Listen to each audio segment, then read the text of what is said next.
Chapter 351 Dumbfounded. Zhu Jinyuan was absolutely reluctant to work, especially when it was something like digging for silt. It felt extremely degrading to him. Seeing his companions that came with him to the settlement already starting to seriously work for the bullets, he was still hesitant and did not want to work. Zhu Jinyuan observed Ren Xiaosu and Yang Xiaojun in silence. After all, these two legendary supernatural beings were his top priority. As a low-level bandit who had just joined them, he thought it would be difficult to meet these two supernatural beings and interact with them. However, he was wrong. Over the past few days, Ren Xiaosu and Yang Xiaojun had been working together with everyone. No matter how dirty or tired they were, they never complained once. Zhu Jinyuan was a little puzzled by this. How could they possibly be supernatural beings? So these were the specialists from Stronghold 178. How could they be this humble? However, his pained face served as a reminder that he could not afford to offend the two. Zhu Jinyuan asked Jinlan quietly, "Brother Jinlan, the two of them are just putting on an act, yet you'll still believe them. The big shots are just playing a child's game here, so how can you trust them?" Jinlan gave him a look of disdain and said, "Our two lords are not putting on an act. We're not idiots. If they were just pretending, couldn't we tell? As for you, you only know how to laze around and not work. You're not allowed to eat the corn that's given by our fellow villagers today." Zhu Jinyuan was speechless. What the fuck was that? Zhu Jinyuan said unhappily, "You're a fucking bandit. What are you being so proud of when all you're doing is farming?" Jinlan shot him a look and sneered, "It's not disgraceful if we work hard to fill our stomachs. But it's a disgrace if all you know is how to be a lazy bum." Zhu Jinyuan thought it over seriously. That does make sense. Wait, who the fuck are you calling a lazy bum? However, Zhu Jinyuan had been observing Ren Xiaosu and Yang Xiaojun for a long time. He had been spending all his energy on observing them. In the end, he realized the two of them were not pretending.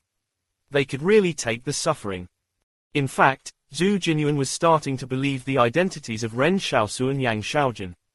It would be great if he could really be recruited by Stronghold 178 too, but somehow he felt it was a little unreal.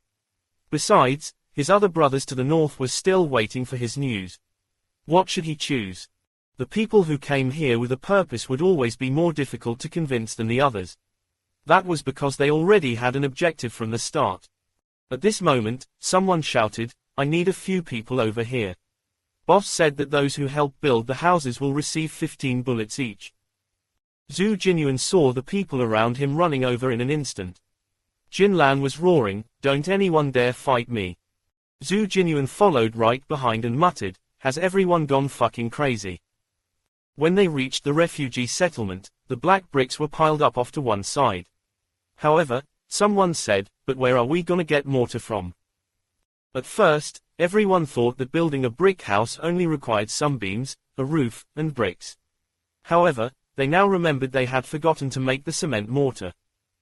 It was available in the stronghold, but they couldn't possibly go there and buy it, right? Nearby, Ren Xiaosu said dumbfoundedly, "Do any of you have any experience in building a house?" The refugees and bandits shook their heads. "We've never built a brick house before. We have been living in mud huts all our lives." Ren Xiaosu asked loudly, "Does anyone know? There'll be a reward of 20 bullets if anyone does, so if you have the know-how, please don't keep quiet." Everyone looked at one another. Although they really wanted to earn those 20 bullets, they really did not know how to build houses. Suddenly, Zhu Jinyuan said, "A very gooey mixture, of sticky rice mortar, lime, and hemp fibers can be used as an adhesive to fill the gaps between the bricks. It won't crack even after a decade or two." Ren Xiaosu's eyes lit up. "What about the proportions? What's the ratio for each of the ingredients? Did you used to work in construction?" "I used to build houses for the richer families in town. Y'all can source the materials first. I'll adjust the proportions later. It's not difficult to find them out here in the wastelands," Zhu Jinyuan said aloofly. He was not doing this for the 20 bullets, but because he felt that these refugees were so stupid that they did not even know a simple thing like that. Suddenly, Jinlan walked over and thumped him on the chest. Zhu Jinyuan was about to fly into a rage when Jinlan smiled and said, "Great one, bro. Awesome." Ren Xiaosu led the applause. "Come on, let's thank our brother here." What's your name? Zhu Jinyuan. Alright, you'll be the leader of the construction team of our settlement from now on. Ren Xiaosu casually appointed him. Zhu Jinyuan's mind was in a daze as he looked at the people around him who were giving him looks of approval. He suddenly recalled what Jin Lan had said to him, "It's not disgraceful if we work hard to fill our stomachs." Ren Xiaosu went to get 20 bullets and handed them to Zhu Jinyuan. "Well done, bro."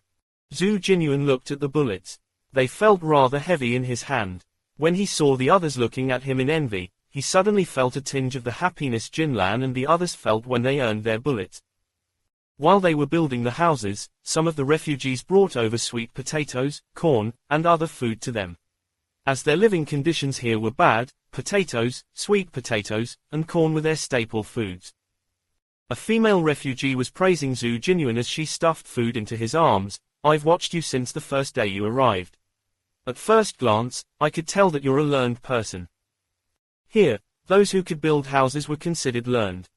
Just as Zhu Jinyuan was about to deny that he was a learned person, he was stopped by Ren Xiaosu, who said with a smile, "You're a learned person if you can use your knowledge to help everyone. Knowledge should be used to change the world, and you're changing the world right now." These bold claims lavished sky-high praise onto Zhu Jinyuan.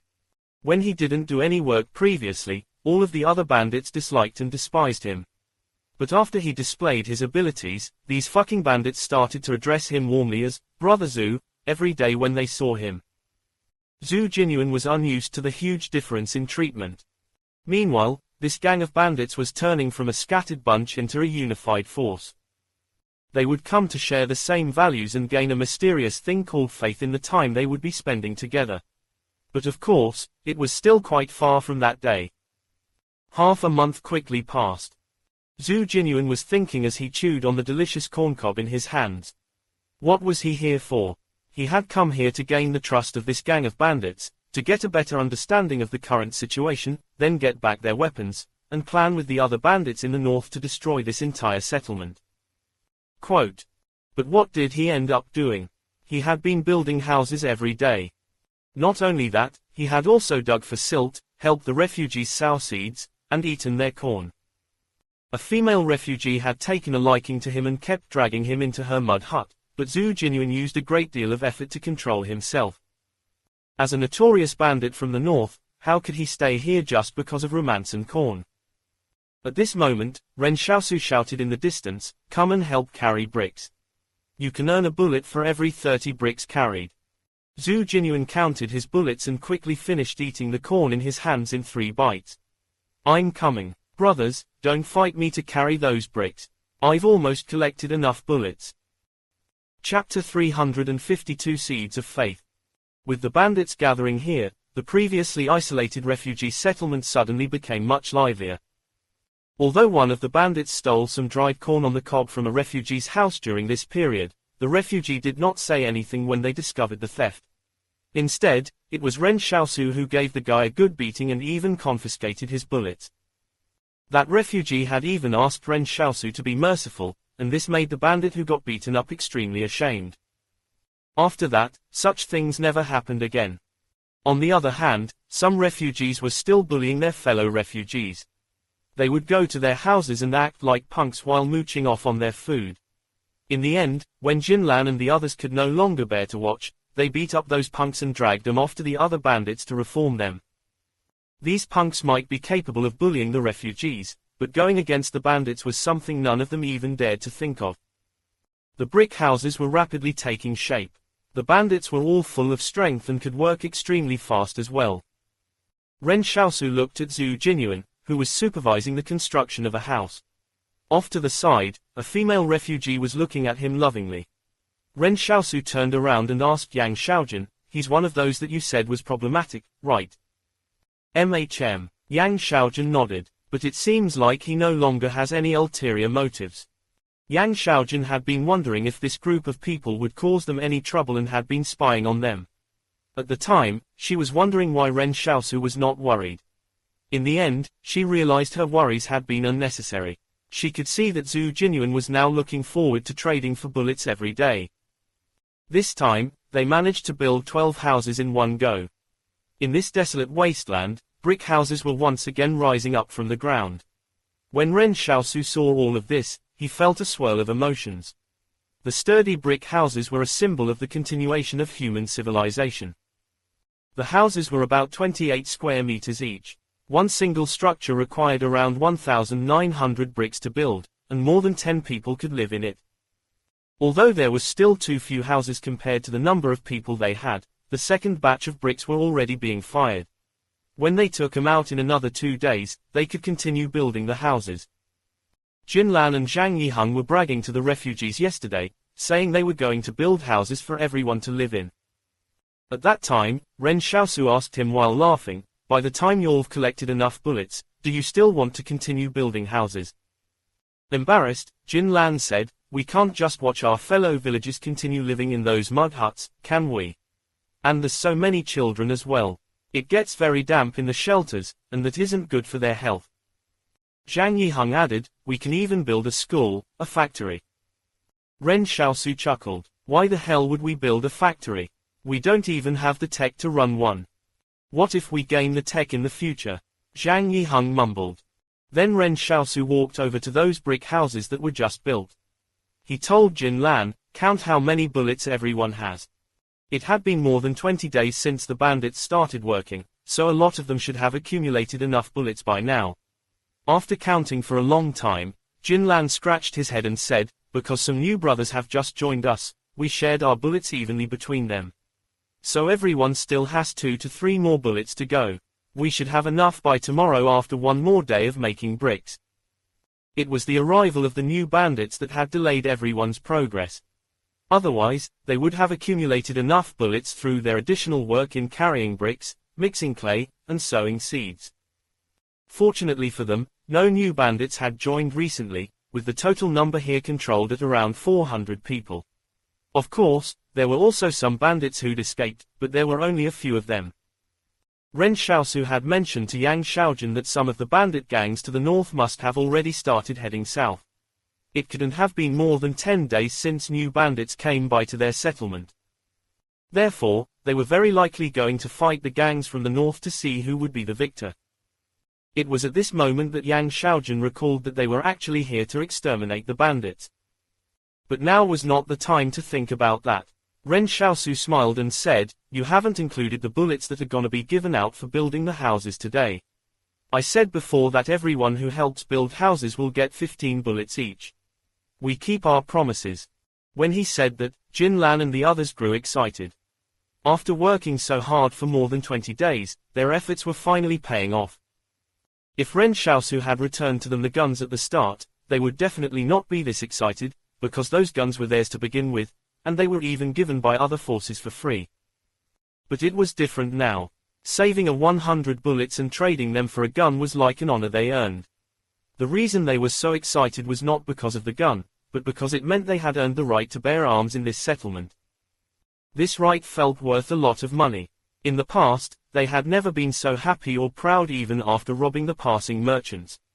That was because they had earned this right today through their sweat. Ren Xiaosu had Jin Lan's people bring over all the firearms. "What do y'all plan to do when you receive your guns?" Jin Lan said excitedly, "We'll go robbing, of course. There's hundreds of us now, and we're so united. We can absolutely dominate the entire south." Jin Lan was not bragging either. After all, some of the bandit gangs to the north were still very fearsome. Ren Xiaosu was silent for a moment. He pointed to the refugees who were watching them from the sidelines and said, "Robbery. Are y'all gonna rob people like them?" When the crowd of refugees heard this, they were stunned. Jin Lan hurriedly explained, "We aren't gonna rob y'all. Why would we rob you? But there's still a lot of people just like them." Ren Xiaosu said, "They also have children and wives." Zhu Jinyuan wondered, "Then why would we carry guns?" "To protect them," Ren Xiaosu said with a smile. He pointed at the female refugee who had been hooking up with Zhu Jinyuan every day and said, "To protect Xiaokui, to protect the villages, and to protect your families." Zhu Jinyuan stopped talking. Bashful, Xiaokui was making eyes at him. Ren Xiaosu picked up a gun and handed it to Zhu Jinyuan with both hands. "After you take this gun, we'll become comrades, brothers, and family." Zhu Jinyuan took the gun hesitantly. Next up were the visibly excited Jin Lan and Zhang Yiheng. Holding the cold and unfeeling guns in their arms, it felt like they were hugging a treasure. Jin Lan said to the villagers, "Don't worry. With me around, no bandits will be able to snatch you all away." Yang Xiaojun watched all of this quietly from the side. Looking at the youth who was like the main character on a stage, she thought about how she had once mentioned it would be very difficult to make this gang of bandits find faith, and how it would be good enough to just unite them. But to her surprise, after a little more than 20 days had passed, a herd mentality had silently formed.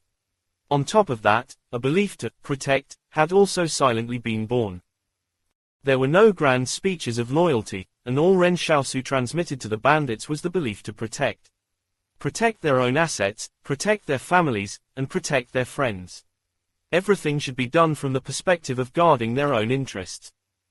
There was no need to uphold world peace. That had nothing to do with them. But of course, be it the strength, will, or faith of this group, they were just tiny seeds that had been planted in them. If they were to be separated from a strong individual such as Ren Xiaosu and let go of the rope that was holding them together, they would probably break down quickly and go back to leading their own lives. Or if they encountered a strong opponent now, it would also be enough to deal them a quick defeat. But Yang Xiaojun felt that it was very impressive that Ren Xiaosu could plant these seeds. Chapter 353 Family. Yang Xiaojun tilted her head and looked at Ren Xiaosu. For the past 2 days, she had been thinking about what kind of house she should build for herself here. She couldn't squeeze in with the other bandits, right? Could they build a bigger one then? For example, they could have a kitchen and maybe a small front yard as well, and Ren Xiaosu could go into the wilderness to hunt some pigs and wild chickens to domesticate them. Perhaps they could even rear a cow or two. Thinking of this, Yang Xiaojun was also starting to look forward to tomorrow when the new bricks were ready. However, she reckoned she would have to wait a while longer for her house to be built. After all, not everyone in the settlement had a brick house. Since Ren Xiaosu wanted to set an example for the others, she didn't mind suffering with him. However, she was curious as to what target Ren Xiaosu would set for them next to hold them together now that the guns had been issued. Then she heard Ren Xiaosu say, "Starting tomorrow, we'll keep making bricks. For the next batch of bricks from the kiln, we'll build our defenses with them." Jin Lan muttered, "And I thought we wouldn't have to work anymore." Although Ren Xiaosu was working hard to change their thinking, old habits die hard. To Jin Lan and the others, they felt they should be going on a killing and pillaging spree if they had guns. Even if they were no longer keen on killing and pillaging, they shouldn't need to keep working. Ren Xiaosu spoke up, "From tomorrow onwards, every 200 bullets earned will allow you to trade for a motorcycle." Jin Lan, Zhang Yiheng, and the others looked at the brand new motorcycles with a sparkle in their eyes. They had not touched the motorcycles since they arrived at this settlement. All men loved things that exuded strength, and vehicles were one of those things. Be it a 2-wheeled motorcycle or a 4-wheeled car, the purring of the engines were just like a roar from their hearts. It was an enjoyable and pleasurable feeling. Zhu Jinyuan was a little hesitant. Should he also quickly get more work done so he could trade his bullets for a motorcycle? He was a skilled worker too, so he could definitely trade for one much faster than the others. The next morning, Ren Xiaosu walked along the river after waking up. The spring floods would last for quite a while, and the hotter the weather, the wider the river would get. By summer, the river that seemed to flow for forever would become a lifeline for humanity's survival as it stretched across the wastelands.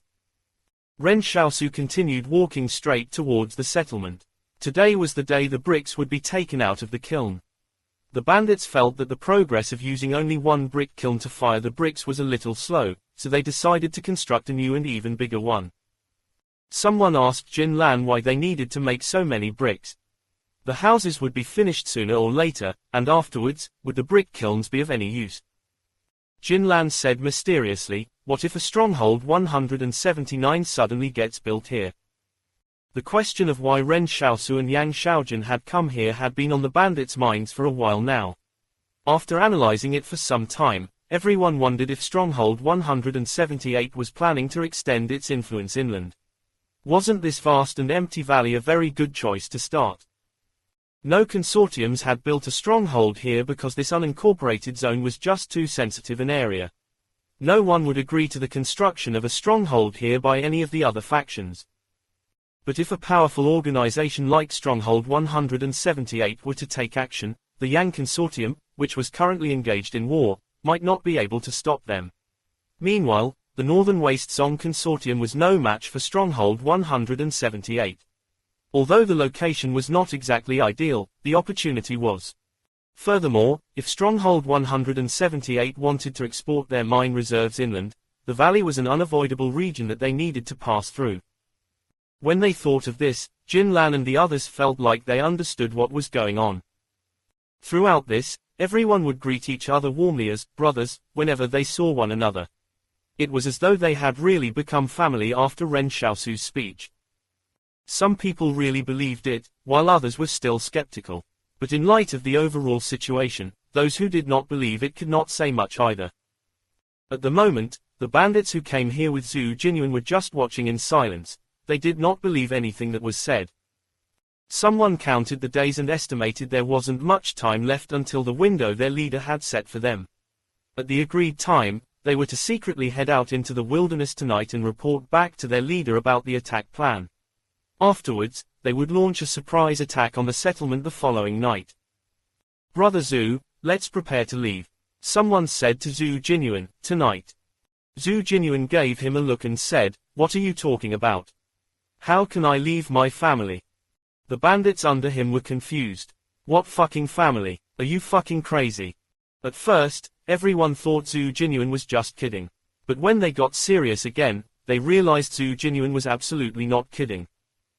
Hurt, one of the bandits said, Brother Zhu, didn't you say that you didn't buy their antics out here? Zhu Jinyuan sighed and said, will we come to a good end by being bandits? Have you heard of any bandits who get to enjoy their later years? Everyone carefully considered this and realized it was true. Zhu Jinyuan continued, you've interacted with Ren Xiaosu and Yang Xiaojun as well. Let's ignore whether they might really be from Stronghold 178. What do you think of them when compared to our previous leader? On strength, they're supernatural beings on both sides, the bandit analyzed. But there's two of them here. On conduct, it's way more comfortable here. Someone said, at our previous place, the atmosphere could get quite oppressive. Usually, we don't even dare to sigh too loudly. Zhu Jinyuan nodded. What about here? It's just like being around family here. We can joke, we can work together. So let's not talk about anything else for now. Which side do y'all like better? Zhu Jinyuan said, do you really think that I've been taken in by them? No, it's just that Ren Xiaosu and Yang Xiaojun have let me see a glimmer of hope. Zhu Jinyuan looked at Jin Lan and Zhang Yiheng, who were moving bricks in the distance. Did these bandits choose to stay here because they were brainwashed? No, it was because they saw something called hope, so they willingly believed in the razzle-dazzle. If this razzle-dazzle could bring everyone a good life in the future, then would it still be considered a lie? Zhu Jinyuan had lost much sleep over this before finally arriving at his decision. Then are we not gonna make a plan with the others to attack this settlement? Someone probed. Zhu Jinyuan nodded. I'll find an opportunity to tell boss about this later and warn him to be on guard against any sneak attacks. Someone asked, but if he learns that we came here as spies, will he start shunning us? Zhu Jinyuan was taken aback. He took a deep breath and said, I believe that he won't. Then Zhu Jinyuan walked to where Ren Xiaosu was. He thought he could convince all his brothers to stay behind, but someone still ran away in secret. Before leaving, that bandit even said, although I also think this place is great, just look at how everyone else doesn't even know how to use a gun. When the leader gets here, this place will be blown to dust overnight. I don't wanna die. The others looked at one another, unable to come to a decision themselves. When Zhu Jinyuan walked up to Ren Xiaosu and was hesitating to speak, Ren Xiaosu turned his head to him and asked with a smile, when are those bandits attacking? Chapter 354 Wang Kongyang. You already knew about it, didn't you? Zhu Jinyuan said with mixed feelings. In deciding to tell Ren Xiaosu about this matter, he suffered from sleeplessness the entire night. In fact, he was still worried that Ren Xiaosu would kill him on the spot when he found out the truth. Although he had said to his brothers, I believe that he won't, he wasn't actually sure. But he realized at this moment that Ren Xiaosu and Yang Xiaojun had already known about the secret he was hiding. Yang Xiaojun stood next to Ren Xiaosu and looked at Zhu Jinyuan while saying, "You guys deliberately scratched away the logos on your motorcycles, didn't you? That wasn't exactly clever, was it?" "But that's not enough to suggest anything," said Zhu Jinyuan, pursing his lips. "Ever since y'all arrived, there haven't been any bandits coming here from the north." Ren Xiaosu chuckled and said, "Someone in the north must have already unified all the bandits at Mount Daban, Mount Tangwang, and Mt. Guan, right?" Zhu Jinyuan said stubbornly, "Just because of that." Ren Xiaosu chuckled and said, "We were bluffing." Zhu Jinyuan was dumbfounded. They were bluffing. "Actually, we've been watching you for some time." Ren Xiaosu smiled and said, "But it's only now that we've fully confirmed your identity." "Then how are you gonna punish me?" Zhu Jinyuan said in a low voice. The punishments dished out to bandit traitors had always been very cruel. They wouldn't show any mercy. Zhu Jinyuan knew that if it were any other bandit leader, this would probably mean the end for him. But deep down, he felt that Ren Xiaosu was different. Ren Xiaosu suddenly put out a hand to him and said, "Welcome to the team." Zhu Jinyuan heaved a sigh of relief. The young man in front of him was indeed different from the other bandit leaders. He said briefly, "We originally agreed to meet tonight to come up with an attack plan for tomorrow night. But one of the 11 guys I brought here ran away, so my previous gang will definitely know that I've leaked their plans. So there's a possibility that they might attack in advance." Ren Xiaosu said, "How many bandits does the gang to the north have? How many of them will be joining the attack?" "They originally had 1,200 people, but it should have increased recently." Zhu Jinyuan said, "But not all of them will come here because they still have to fight with 2 other gangs in the north. If they all come here together, the other bandit gangs will definitely take advantage of the situation.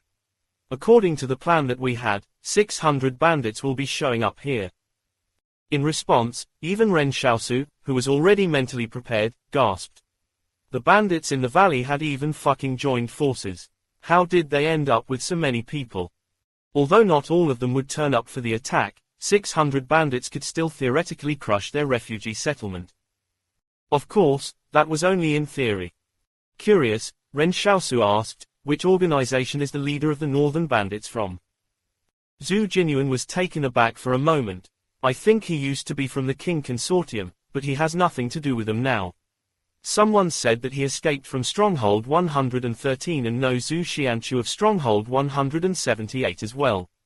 However, I've never seen him contact Zhu Xianchu before, so maybe he only met him a couple times." "Hey, don't you know Master Zhu too? Maybe you know him as well." Ren Xiaosu was stunned. Their leader escaped from Stronghold 113 and even knew Zhu Xianchu. Could this be someone he knew? What's his name? Wang Congdiang. Damn, Ren Xiaosu was surprised. He was not the only one who knew this man. Yang Xiaojun knew him as well. Yang Xiaojun thought back and said, "Was he that man who was supposed to go with us on the expedition to the Jing Mountains?" "That's him." Ren Xiaosu sighed. Enemies were always bound to meet. If Zhu Jinyuan hadn't mentioned the name, Ren Xiaosu would have forgotten about this person. Wang Congdiang was a junior officer in the private army of Stronghold 113, and he was similarly ostracized by the organization like Zhu Xianchu was. Wang Congdiang had, in fact, worked together with Zhu Xianchu, but they weren't friends. Wang Congdiang never stopped pursuing Ren Xiaosu after Ren Xiaosu had killed his relative, and importantly, Wang Congdiang was a meticulous person. Even though Ren Xiaosu was very good at acting like he wasn't the one who killed the man, he still got targeted by Wang Congdiang. After that, Yan Luyuan told Ren Xiaosu that even after he had set off to the Jing Mountains, Wang Congdiang still persisted and even led a team to try to arrest him. If it weren't for Zhang Jinglan, Yan Luyuan and the others would probably have been put in danger. The cause of this grudge was because Ren Xiaosu had killed someone. However, Ren Xiaosu did not have any regrets about doing it. Since he had already killed that man, so be it. However, he never expected Wang Congdiang would survive the collapse of Stronghold 113. Furthermore, he even fled north and became a bandit boss. And he turned out to be a supernatural being too. Yang Xiaojun asked, "How's his relationship with Zhu Xianchu?" I remember Zhu Xianchu saying that he didn't have any friends in Stronghold 113. Ren Xiaosu said, that eliminates the possibility that he and Wang Congjiang are friends. Old Zhu wouldn't lie to me about that. Zhu Jinyuan looked at Ren Xiaosu and Yang Xiaojun's expressions and realized they really knew Zhu Xianchu. At the beginning, he thought Ren Xiaosu and Yang Xiaojun might have been lying. Have you seen him use his superpower before? Ren Xiaosu asked. Nope. Zhu Jinyuan shook his head. When we were fighting the other bandits, he would usually just stand behind and not need to do anything. MHM. Ren Xiaosu nodded and said, no wonder y'all are so different from the other bandits. Wang Congjiang used to be an army officer, so it's no surprise that he can manage a gang of bandits as well. Boss, what should we do? Zhu Jinyuan asked, should we take refuge in the valley until the dust settles? Nah. Ren Xiaosu smiled and said, he's only one supernatural being. There's two of us here, so there's nothing to be afraid of. Not only was he not afraid, but Ren Xiaosu even wanted to seek out Wang Congjiang so he could replicate his power. Remember, he still had a perfect skill duplication scroll in his hands. It was not worth learning from Yang Xiaojun since the conjured sniper rifle was only going to be useful in the hands of a perfect firearms proficiency user. Even if he learned her power, he could only use it as an artillery weapon at most. So it would be great if Wang Congjiang's superpower turned out to be quite useful. Ren Xiaosu walked towards the brick kiln and shouted to Jin Lan, hurry up. Have some people push the bricks to the north side. Bandits are coming to attack us. Build the defenses. The enemy might arrive tonight. It might be a little too late to build the defenses now, but they had to win this battle no matter what. Jin Lan and the others had been holding it in for a long time. When they heard they were going to fight, their eyes lit up. Boss, how are we going to fight this battle? Ren Xiaosu thought for a moment and said, fight however you like. Yang Xiaojun grinned as she looked at Ren Xiaosu from behind. She felt this could be the most interesting stretch in the 18 years of her life. Yang Xiaojun turned around and walked towards the wilderness. She did not need to stay here. A sniper was a lone wolf that transcended the confines of the wasteland. A lone wolf should do what a lone wolf did best. The wasteland was vast and boundless. Yang Xiaojun walked into the distance, stepping on the desolate ground underfoot as the turbulent waters of the river flowed next to her. She would have to kill a lot of people tonight, but this was the first time she was going to pull the trigger to protect someone. What a night to look forward to. Chapter 355 Thunder. When night fell, Jin Lan and the others hid behind the simple defensive fortifications, holding 2 buns of cornbread with them. The cornbread was made by the refugees to help them sate their hunger. Ren Xiaosu had already informed them that the bandits from the north might not be coming tonight, but everyone should still be prepared for an attack nonetheless. For the first half of the night, half the group would sleep before taking over the watch for the rest of the night. If there were really signs of the enemy, everyone would have to respond quickly and get straight into battle. When Ren Xiaosu was done giving them orders, he could not find Yang Xiaojun. Have you all seen? Have you all seen your boss lady? Nope, Jin Lan replied. I saw her heading into the Wilden Thunders earlier, Zhu Jinyuan answered. Ren Xiaosu grunted in acknowledgement. It looked like Yang Xiaojun had already gone to familiarize herself with the terrain. An outstanding sniper would never remain at only one vantage point on a real battlefield. If their position were discovered, they would have to leave that spot as quickly as possible. Otherwise, they would get shot dead by the approaching enemy. Hence, a sniper's combat role was a proactive one. Fortunately, Zhu Jinyuan said there were no snipers among the bandits to the north. This would greatly reduce the danger to Yang Xiaojun. Moreover, Yang Xiaojun had her advantage as well. Sniper rifles could be very heavy. If a sniper used a high-caliber rifle, the rifle would become a heavy burden while they were operating. Some sniper rifles could even weigh up to 20.9 kilograms. This was equivalent to carrying 2 bags of rice and running wildly in the wilderness. Even an adult man would find that difficult to bear. But Yang Xiaojun was different. When she needed to retreat, she could just put away her sniper rifle and move around freely. Moreover, supernatural beings were physically stronger, and their movements were also swift. A supernatural being who was also an elite sniper was definitely the most terrifying existence on a battlefield. After eating 2 pieces of cornbread, Ren Xiaosu hunkered down behind the defensive fortifications and closed his eyes to get some rest. Honestly, he also thought it would be more suitable for him to fight out in the wilderness. But before the bandits here experienced what a real battle was really like, they would still be just a mob. If there were no one to maintain their morale, more than half of these people would probably run away before the battle even began. Jin Lan went up to Ren Xiaosu and asked softly, "Boss, if Boss Lady's superpower is to pull a sniper rifle out of thin air, what's yours?" Until today, Ren Xiaosu had purely relied on brute strength to deal with them without resorting to using his superpowers. So Jin Lan and the others were all guessing what Ren Xiaosu's power was. Ren Xiaosu glanced at the bandits. "When those northern bandits arrive, you'll find out. Bring that box of grenades over and put it next to me." The bandits around him were stunned. Weren't they just talking about superpowers? Why did he suddenly mention the grenades? Could his power be related to grenades? Suddenly, Ren Xiaosu said, "They're here. Prepare for battle. The enemy's coming from the northwest, not the north." Zhu Jinyuan looked into the wilderness and then asked, "Boss, where are they?" The wilderness in front of them was clearly pitch black, so where was the enemy supposed to be coming from? They did not know how Ren Xiaosu could have discovered them. In fact, Ren Xiaosu had sent out his shadow clone earlier tonight. Since they did not have any scouts, Ren Xiaosu had to use it to act as one. Therefore, Ren Xiaosu knew they had arrived when his shadow clone encountered the enemy. However, he did not expose his shadow clone and waited for the enemy to get closer. Then Zhu Jinyuan watched Ren Xiaosu grab a grenade with his right hand and remove the pin before reaching his hand into a shadow. The shadow was like a doorway that seemingly allowed him to put his hand into another dimension. Jin Lan, Zhu Jinyuan, and the others were watching this sight in a daze. They did not understand what Ren Xiaosu was doing. The bandits in the distance were quietly advancing. In order to hide their movements, they even took a detour to change their route, then abandoned their motorcycles to advance on foot.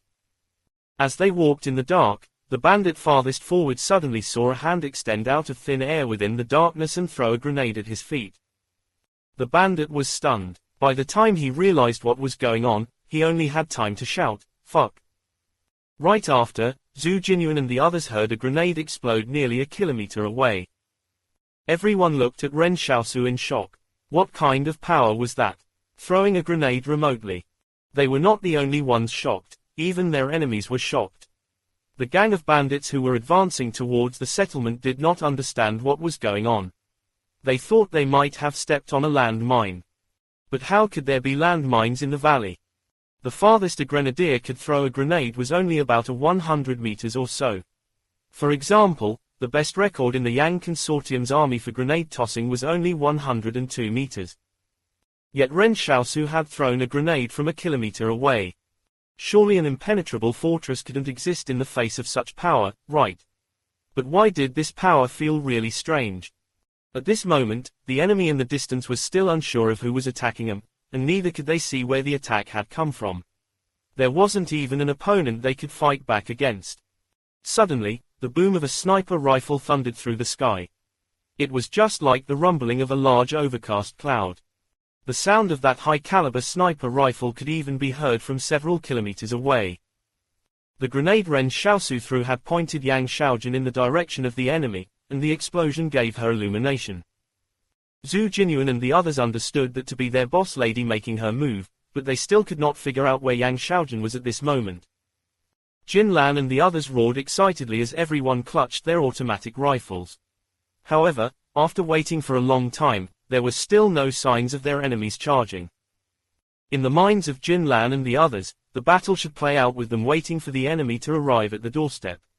When that happened, everyone would mow them down with their rifles like they were fire-breathing dragons, and there would be blood splattering everywhere. After the enemy collapsed, Jin Lan could rally everyone to chase after them. The fantasy alone was already beyond exciting. In the end, the boom of the sniper rifle kept ringing out, and the grenades kept exploding. Meanwhile, they were like cheerleaders. After the battle had gone on for some time, they still did not see any signs of their enemies. As Ren Xiaosu threw the grenades, he used his shadow clone to observe from the shadows. However, he found it a little strange that the number of bandits here did not seem quite right. Weren't there supposed to be over 600 people? Why were there only about 200 or so of them? Shit, Ren Xiaosu whisper shouted to Zhang Yiheng, be careful of the northeast. The enemy might have split into two groups. Zhang Yiheng and the others immediately turned to look northeast. There were a series of gullies cutting across the middle of the valley over there. If the enemy came from that direction, they could hide in the gullies and advance on them, making it difficult to guard. As Ren Xiaosu spoke, he sent his shadow clone into the battlefield. The shadow clone was rapidly taking lives in the darkness of the night with the black saber in hand. Ren Xiaosu had to quickly kill off the enemies in this direction, as the rest of them who were heading here from the other direction were probably going to arrive soon. Chapter 356 Steam Locomotive. Wang Congdiang was someone who was much more difficult to deal with than Ren Xiaosu had imagined. Back at the town, Ren Xiaosu had concealed almost every detail flawlessly, but Wang Congdiang still latched hard onto him. Ren Xiaosu and the others who had thought the northwest attack would be the main battlefield were now realizing they had anticipated it wrong. When his shadow clone encountered these bandits, Ren Xiaosu immediately determined they had at least a few hundred people in the group. As such, he believed they were Wang Congdiang's main force. However, Wang Congdiang was even more ruthless. He actually used these 200 people as cannon fodder to attract the firepower of the enemy. Wang Congdiang clearly knew these 200 people would die here, but he did not care. Ren Xiaosu thought to himself, no wonder that guy gained a foothold in the valley. Not only does he use his superpower, but he also has a cunning and vicious mind. At this moment, the firing of the sniper rifle suddenly stopped before the bandits in the northwest were all dead. Ren Xiaosu immediately understood that Yang Xiaojun had also noticed that something was amiss and was quickly shifting her position in search of a new commanding point for her firepower suppression. Without needing to communicate in words, Yang Xiaojun believed Ren Xiaosu's shadow clone would finish off the remnants of the defeated bandits in the northwest. Seeing that more than half of the 200 bandits in the northwest had already died, the remaining ones were so scared their hearts nearly exploded. This unknown shadow that had come out of nowhere could neither be driven away nor killed. Meanwhile, Ren Xiaosu knew that if Wang Congdiang's main forces were really coming from a different direction, his village couldn't defeat them in a direct confrontation. Zhu Jinyuan had said that Wang Congdiang had heavy firepower on his side that included RPGs as well. He had to think of another way. He had to avoid a direct confrontation at their settlement. As for Jinlan and the others, Ren Xiaosu could only bet on Yang Xiaojun arriving in time to support them. Jinlan looked northeast into the darkness and said, there's a lot of gullies over there. If the enemies are hiding in them, I'm afraid that Boss Lady's sniper rifle won't be effective. Can they really be so familiar with the terrain? Zhang Yiheng asked. If they haven't been here before, they'll probably lose their way in the gullies, right? Zhu Jinyuan sighed and said, this is all my fault. I should have persuaded that brother to stay behind. He must have revealed our plans and informed the gang of bandits that we have a sniper. That's why their main forces purposely chose to approach from where the sniper can't spot them. Besides, he worked here for more than 20 days. He's surely familiarized himself with the area already. He always went out to explore the terrain at night. Jinlan was silent for a moment. You weren't in the wrong either. We can only say that everyone makes their own choices, so there's no need to feel guilty over it. As the saying goes, while the general is on horseback, do as you wish. Ha ha. Next to him, Zhang Yiheng slotted bullets into a magazine. Jinlan, I didn't know you were a cultured person. Jinlan said modestly, I did attend a few years of school. We can't just rely on Boss Lady's sniping to hold them off. We're grown-ass men. We're holding guns in our hands, and we can kill our enemies too. Zhang Yiheng said heroically, weren't you all disappointed that our enemies could not charge at us just now? We're going to be charging at them instead very soon. Don't be a coward when the time comes. But right at this moment, metallic sounds clanged in the darkness.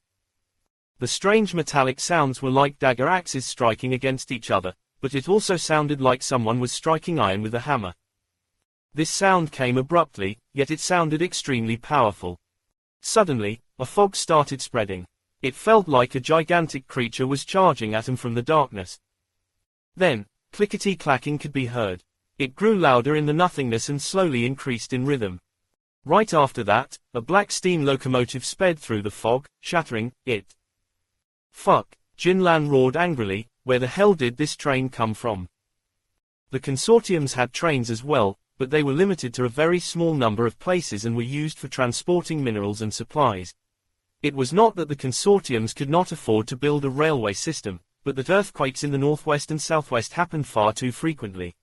As a result, it would be extremely expensive to maintain the system. Sometimes, newly built railroad tracks would get damaged by the next day. How could anything even withstand earthquakes that could shatter two strongholds? However, Jinlan and the others did know of the existence of trains. Jinlan had also seen blurry pictures of them before in the schoolbooks. It was just that he could not figure out where this train had come from. The metallic clanging was made by the train as it moved forward on a metal railroad track that materialized segment by segment below it. After the rails materialized, they would automatically pave themselves at the bottom of the black locomotive. As the train moved forward, the tracks behind would disappear while fresh tracks reappeared in front of it. The train had 3 carriages attached to the forward engine. Jinlan instinctively fired at the locomotive but could only send some sparks flying as the bullets hit the train. Dodge! Jinlan roared. But the train kept charging at their simple fortifications in an attempt to completely crush the defenses. Instead of the enemy showing up, they were greeted by a giant steel monster. The train was zooming. Before Jinlan and the others could dodge, the train had already crashed into a short brick wall. The brick walls crumbled into pieces like tofu. This was the power of a supernatural being. In the era of the rise of gods, the power of supernatural beings was getting more and more powerful. Who knew what kind of shocking things could happen in the future? As many of the bandits could not avoid it in time, they died from the impact of the cold and unfeeling train. After the train brushed past Jinlan and the others who managed to escape unscathed, they could only watch helplessly as the steam locomotive crashed into the village where the refugees were located. Over there were the mud houses, the newly built brick houses, and also their fellow villagers who had cooked for them. Jinlan watched this happen in a daze. He saw the new houses turn into a heap of ruins before his very eyes while the refugees inside were pinned under the bricks. But the steam locomotive that seemed to have come from hell remained completely undamaged. Gunshots rang out, but it wasn't Jinlan and the others who had fired their weapons. Under the cover of the steam locomotive, the bandits to the northeast finally broke out of the gullies and charged at Jinlan's group. One of Jinlan's squad mates next to him was shot, and blood started flowing out of his wound. It was over. Everything seemed to be finished. They had worked hard to make the bricks and build the houses, but they ended up being destroyed so easily by the enemy. They had been greeting each other as brothers all these days, but their brothers ended up dying here by their sides. Zhu Jinyuan hid behind a heap of broken bricks and said in a daze, "Who saw boss?" They only just realized that Ren Xiaosu had disappeared at some point. "Where's boss? Who saw where the boss went?" Behind the trembling voices that were asking this, the loneliness that stemmed from the fear of being abandoned and left behind started spreading. Did boss abandon us and run away? Gunfire intensified. The enemy was getting closer and closer. Some of the bandits started fleeing into the wilderness behind them. Although everyone felt a sense of belonging to this place, no one would risk their lives for it. That wonderful hope ultimately could not win against their survival instincts. Although some of them left, there were also others who remained behind. Zhang Yiheng suddenly spat out, "I don't believe that he would abandon us and run away. He's got to have something more important to handle." "Then what should we do?" one of the bandits asked. "Fucking kill them," Zhang Yiheng roared, "aren't we also holding guns? They actually destroyed the houses that I put in so much effort to build. Fire at them. Let's get revenge for the houses and our brothers." Chapter 357 I've surrounded all of you. There were only 2 choices in despair. One was to die silently while the other was to find strength in silence. If it were 20 days ago, Zhang Yiheng would probably have run away by now, and so would have Jinlan. But they had changed by today. Perhaps the change in them wasn't very big, but it was enough to make them willing to pick up the guns and fight for their survival. Even Ren Xiaosu would probably not have expected this group of bandits to push themselves and counterattack in such a desperate situation. When they started to fight back through the broken defensive line, the enemy immediately slowed and they started taking casualties. Bullets on the battlefield did not discern between friend from foe. The intelligence of humans was vividly portrayed in war, and the appearance of firearms and explosives brought about a great transformation in the history of human warfare. Zhang Yiheng hid behind collapsed bricks and fired at the enemy with his automatic rifle. This band of bandits who had no strategy in place were actually holding off the enemy. However, someone was commanding the enemy forces from the rear. After a brief adjustment, they got used to the firing patterns employed by Zhang Yiheng's squad. Some of them silently crawled on the ground and advanced. This way, they could reduce the chances of being hit by bullets. The others would continue to charge forward until Zhang Yiheng's group revealed themselves and fired at them. When they did that, the enemy bandits who were crawling on the ground would fire in short spurts to cover their fellow bandits. Slowly, Zhang Yiheng and the others were getting suppressed by the enemy's tactics again. Ren Xiaosu and Yang Xiaojun's training had only made them united and planted seeds of faith in their minds.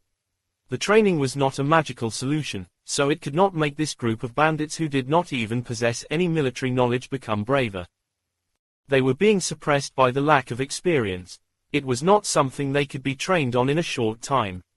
Wang Congdiang had fought many tough battles with his bandit gang, and they had even undergone short-term military training with him. Zhang Yiheng panted and said, "We can't beat them. It looks like we're going to die here. What should we do then?"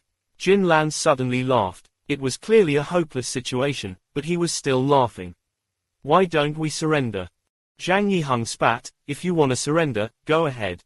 No wonder there were only 20 bandits in your gang, and y'all were even leading such shitty lives. So it was because you're a leader with no balls." Jin Lan was infuriated. "I was only fucking kidding. Don't you fucking criticize me." Then Jin Lan got up and started attacking. The idiot managed to make the enemy retreat for a moment when he did that. But no matter how hard they tried, they were still losing. "Hey, where did boss and boss lady go?" Zhang Yiheng sighed and said, "If they don't come back soon, we're really gonna die here." At this moment, Yang Xiaojun's slender figure was running at full speed in the wilderness. The gullies on the ground were no obstacle to her. She was getting closer to the gunshots in the northeast. As she ran, she looked for gunfire that lit up the night in front of her. Yang Xiaojun was panting heavily. Even she would have to try her best to adjust her breathing when she was running with all her might. She could have had a more relaxed role on the battlefield, but she knew there wasn't enough time. Yang Xiaojun knew there were people waiting for her. A second later, Yang Xiaojun stopped on a dime in front of a mound and conjured her sniper rifle. She took only an instant. Deep breath. She lowered her heart rate quickly and illogically against her body's homeostatic responses. Following, her dynamic visual acuity seemingly froze time from her perspective. At this moment, all the anger in her transformed into an arrow from the gods. Yang Xiaojun slowly exhaled the air in her lungs and pulled the trigger according to the rhythm of her breathing. With a loud bang, the sound of the sniper rifle spread across the battlefield again. The huge bullet traveled for nearly 1,000 meters and arrived at the center of the battlefield after what felt like a long passage of time. The bullet penetrated the chest of a bandit who was making an attack. However, it did not stop moving even after that. It continued through and penetrated a second bandit behind before disappearing into the night. The thin gray fog that had first appeared when the steam locomotive arrived suddenly turned into a bloody mist. The sprays of blood that bloomed formed beautiful shapes in the air. When Jin Lan and Zhang Yiheng heard the sound of the sniper rifle, their hearts skipped a beat. The long-awaited gunshots had finally returned. They quietly poked their heads out and discovered that the enemy who had readjusted the rhythm of their attack was now getting torn apart one by the shots. "Boss lady is so brutal," Jin Lan gasped in amazement. From their vantage point, they could see the enemies were sent flying one after another by the powerful force of the bullet. The sprays of blood were like flowers blooming in the dark of night. At this moment, Yang Xiaojun was lying prone on a mound. Only by doing so could she stabilize her body against the high frequency of her shots. The formerly cap-wearing girl was not bothered by how dirty the ground was. She only cared if her bullets could reach the other side of the riverbank and bring death to the enemy. This was what a sniper was. She would only feel safe when her body was in contact with the ground. It was only at this moment that thoughts of being encaged by her clan connections and the mystery of her parents' death no longer lingered on her mind. In this moment, she was just a sniper. A sniper who could dominate the wilderness battlefield. Amid the rhythmic bangs of the sniper rifle, Zhang Yiheng acted like he was on steroids. Everyone, attack them without mercy. Fucking kill them. Silent, Zhu Jinyuan fired as he felt his blood boiling. He could even feel himself getting goosebumps as he listened to the sniper rifle consistently ring out. This was a fight he had never experienced before. Zhu Jinyuan never thought a small battle like this could be so exciting. Only Jin Lan was asking doubtfully, "Boss lady is here, but where's boss? Why haven't we seen him yet?" "I might not know where boss is," Zhang Yiheng laughed maniacally while saying, "but I know that he definitely ain't gonna miss his chance to end this battle." Right then, gunshots suddenly rang out from behind enemy lines. Zhang Yiheng instantly reacted. Boss is behind the enemy. Holy fuck. Jin Lan did not know what to say. He had thought Yang Xiaojun was very aggressive, but it turned out that Ren Xiao was even more ferocious than her. He actually ran to the rear of the enemy all by himself. Was he trying to cut off the enemy's retreat? Zhu Jinyuan was also a little confused. Since boss and boss lady are both so fierce, who do you think wears the pants at home? Someone scolded him with a chuckle, "Hey, we're fighting right now. Stop shooting the shit." At this moment, Ren Xiaosu was rapidly approaching the back lines of the enemy from the flank. He was dashing in an arced path. Due to the angle of his approach, he was leaning close to the ground like he was a speeding motorcycle making a turn. The shots fired by the enemy in their attempt to stop him only sent bullets into the dirt. Meanwhile, Ren Xiaosu had already detoured and arrived at the rear of the enemy's formation. "I've surrounded all of you." Chapter 358 Scene of the Accident. Due to Ren Xiaosu's appearance in the rear, the enemy had no choice but to divert a large number of their men to deal with him. That suddenly relieved the pressure on Jin Lan's group, and it was something they could clearly feel. However, while the enemy thought Ren Xiaosu would force his way into their formation, they were surprised by how Ren Xiaosu remained just outside of their effective attack radius throughout, even though he had rushed towards them aggressively. He was kiting them, pulling them in and then letting go. Ren Xiaosu was not holding back. He had activated the nanomachines and was crazily cycling them in his body to prevent himself from getting shot. Even if he did get hit, he could immediately use the nanomachines to stop the bullet from causing further damage. This was a very wise move. After all, Ren Xiaosu was just a normal human being, so how could he possibly hold up against a few hundred people shooting at him? If he even tried to get close to them, the enemies would quickly release a barrage of gunfire on him. Even a mosquito might get killed by the crossfire. But the enemy was confused. "Where did your initial bravery go? Didn't you heroically declare you had all of us surrounded? Fucking attack us then." "He's playing for time," someone shouted. "That's right," someone said, "this kid has been distracting all this time so that we can't concentrate on our attack at the front. But he's not trying to get close. He's only trying to attract our firepower in a bid to stall for time." But what's he waiting for? A bandit wondered. Right at this moment, a shadow suddenly appeared on the horizon a distance away. The shadow was able to leap over 10 meters in a single bound. It was extremely terrifying. The heavy and hurried footsteps were getting closer and closer. This was the reinforcement Ren Xiaosu had been trying to buy time for. It had come from afar. When some of the bandits saw the shadow approaching, they fired at it. However, the shadow did not dodge or evade and took all of the gunfire head-on. "What is this thing?" one of the bandits exclaimed. "Why isn't it afraid of bullets?" "Oh shit, run." But it was too late to escape now. The shadow that was just like a wild bull collided with the crowd in an instant. The powerful inertia struck the bandits like a cannonball, sending a row of them flying into the air like toys and dolls thrown by a truck in a crash. The bandit who had been hit directly felt all his bones shattering before he was sent flying into the air uncontrollably. The bandits were sent flying into the air one after another like they were trapezists of a circus. However, they were the worst trapezists ever in history. The bandits no longer had the presence of mind to fire their weapons.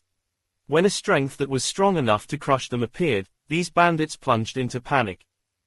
The strange shadow's ability at slaughtering its enemy was too strong. They could not even fight back. Away from the battlefield, Ren Xiaosu was controlling his shadow clone to charge recklessly through the crowd as he looked for Wang Kongyang's presence. Due to the shadow clone continuously getting shot, Ren Xiaosu was constantly enduring the pain that was passed on from his shadow clone to him. He was sweating profusely from his head and on his back due to the pain he had to endure.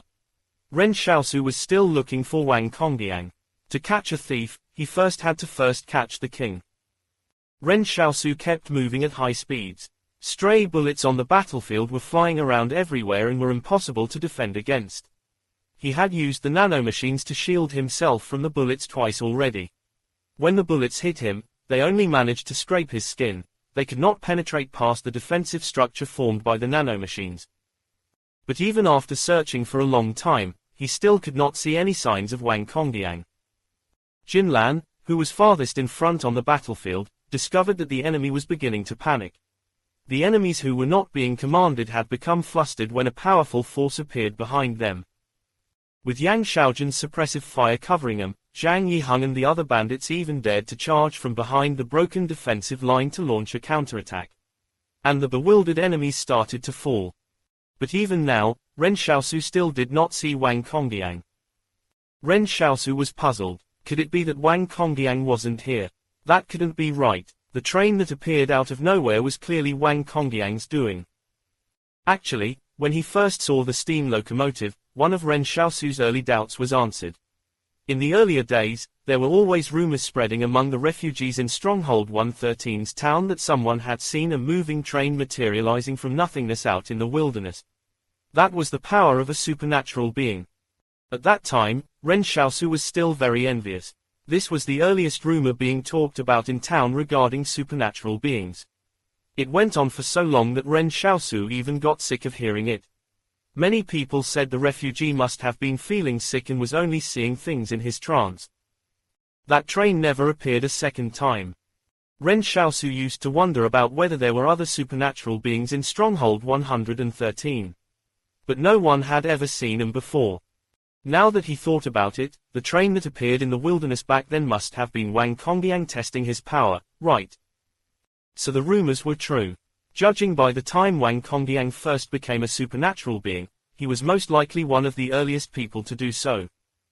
All of a sudden, Ren Xiaosu realized Wang Kongyang must have escaped when he saw that the situation was hopeless.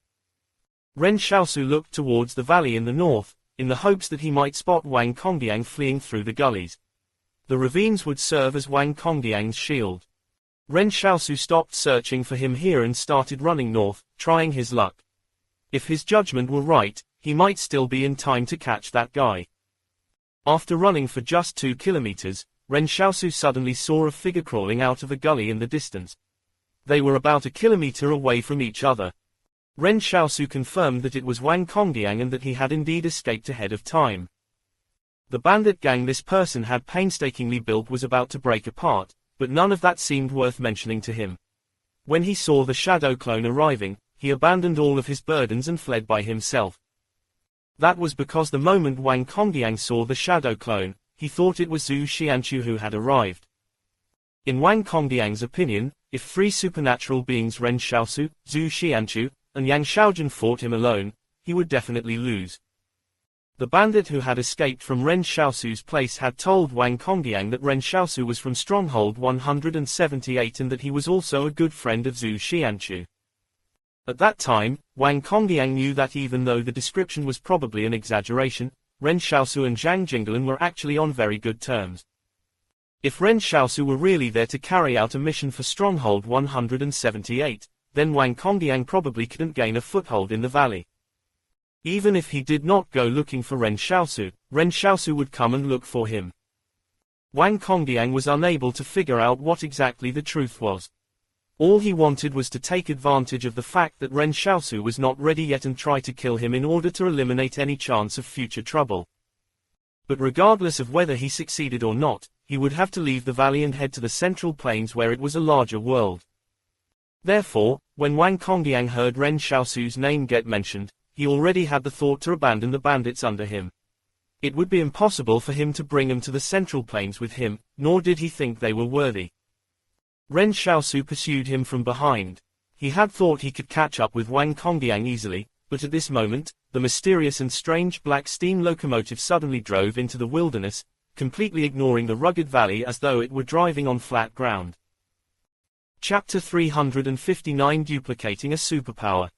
The steam locomotive headed straight for Wang Congdiang. When it reached his side, Wang Congdiang grabbed a metal handle on the steam locomotive. He stood outside on the edge of the carriage. Off they went towards the north. Wang Congdiang heaved a sigh of relief. But at this moment, he turned around and was surprised to see Ren Xiaosu running at full speed behind the train. What the hell? Why was there someone following him? When Wang Congdiang was escaping, he did not notice that someone was following him. In fact, he did not think anyone would have noticed him. But the moment he turned around and saw Ren Xiaosu, he frowned. At this moment, the two of them were truly pitted against each other one-on-one in the true sense of the phrase. Wang Congdiang wondered if he should control the train to turn around and kill Ren Xiaosu. As one of the earliest people to turn superhuman, his physical fitness would definitely be better than Ren Xiaosu's. However, he gave up on the idea after careful consideration. Although he was one of the earliest people to become a supernatural being, and his physical fitness was definitely one of the best as well, that did not mean that Ren Xiaosu would not be hiding killer moves. Wang Congdiang was unwilling to take this risk. He held the train with one hand and calmly turned around to stare at Ren Xiaosu. It was as though he were trying to burn Ren Xiaosu's image into his mind. A strong gust of wind was blowing past him, making his clothes flutter non-stop. Wait a minute. Wang Congdiang realized Ren Xiaosu seemed to be gaining on him. He suddenly felt like something was amiss and hurriedly used all of his power to drive the steam locomotive faster in hopes of ditching Ren Xiaosu completely. During this time, Wang Congdiang had been leading a very unhappy life. He had become the bandit leader very quickly after arriving here, and that should have been quite good. But before long, he came to realize that problems were deeply rooted here in the valley due to the influence of several organizations. So it seemed that even being a bandit was a really stressful job.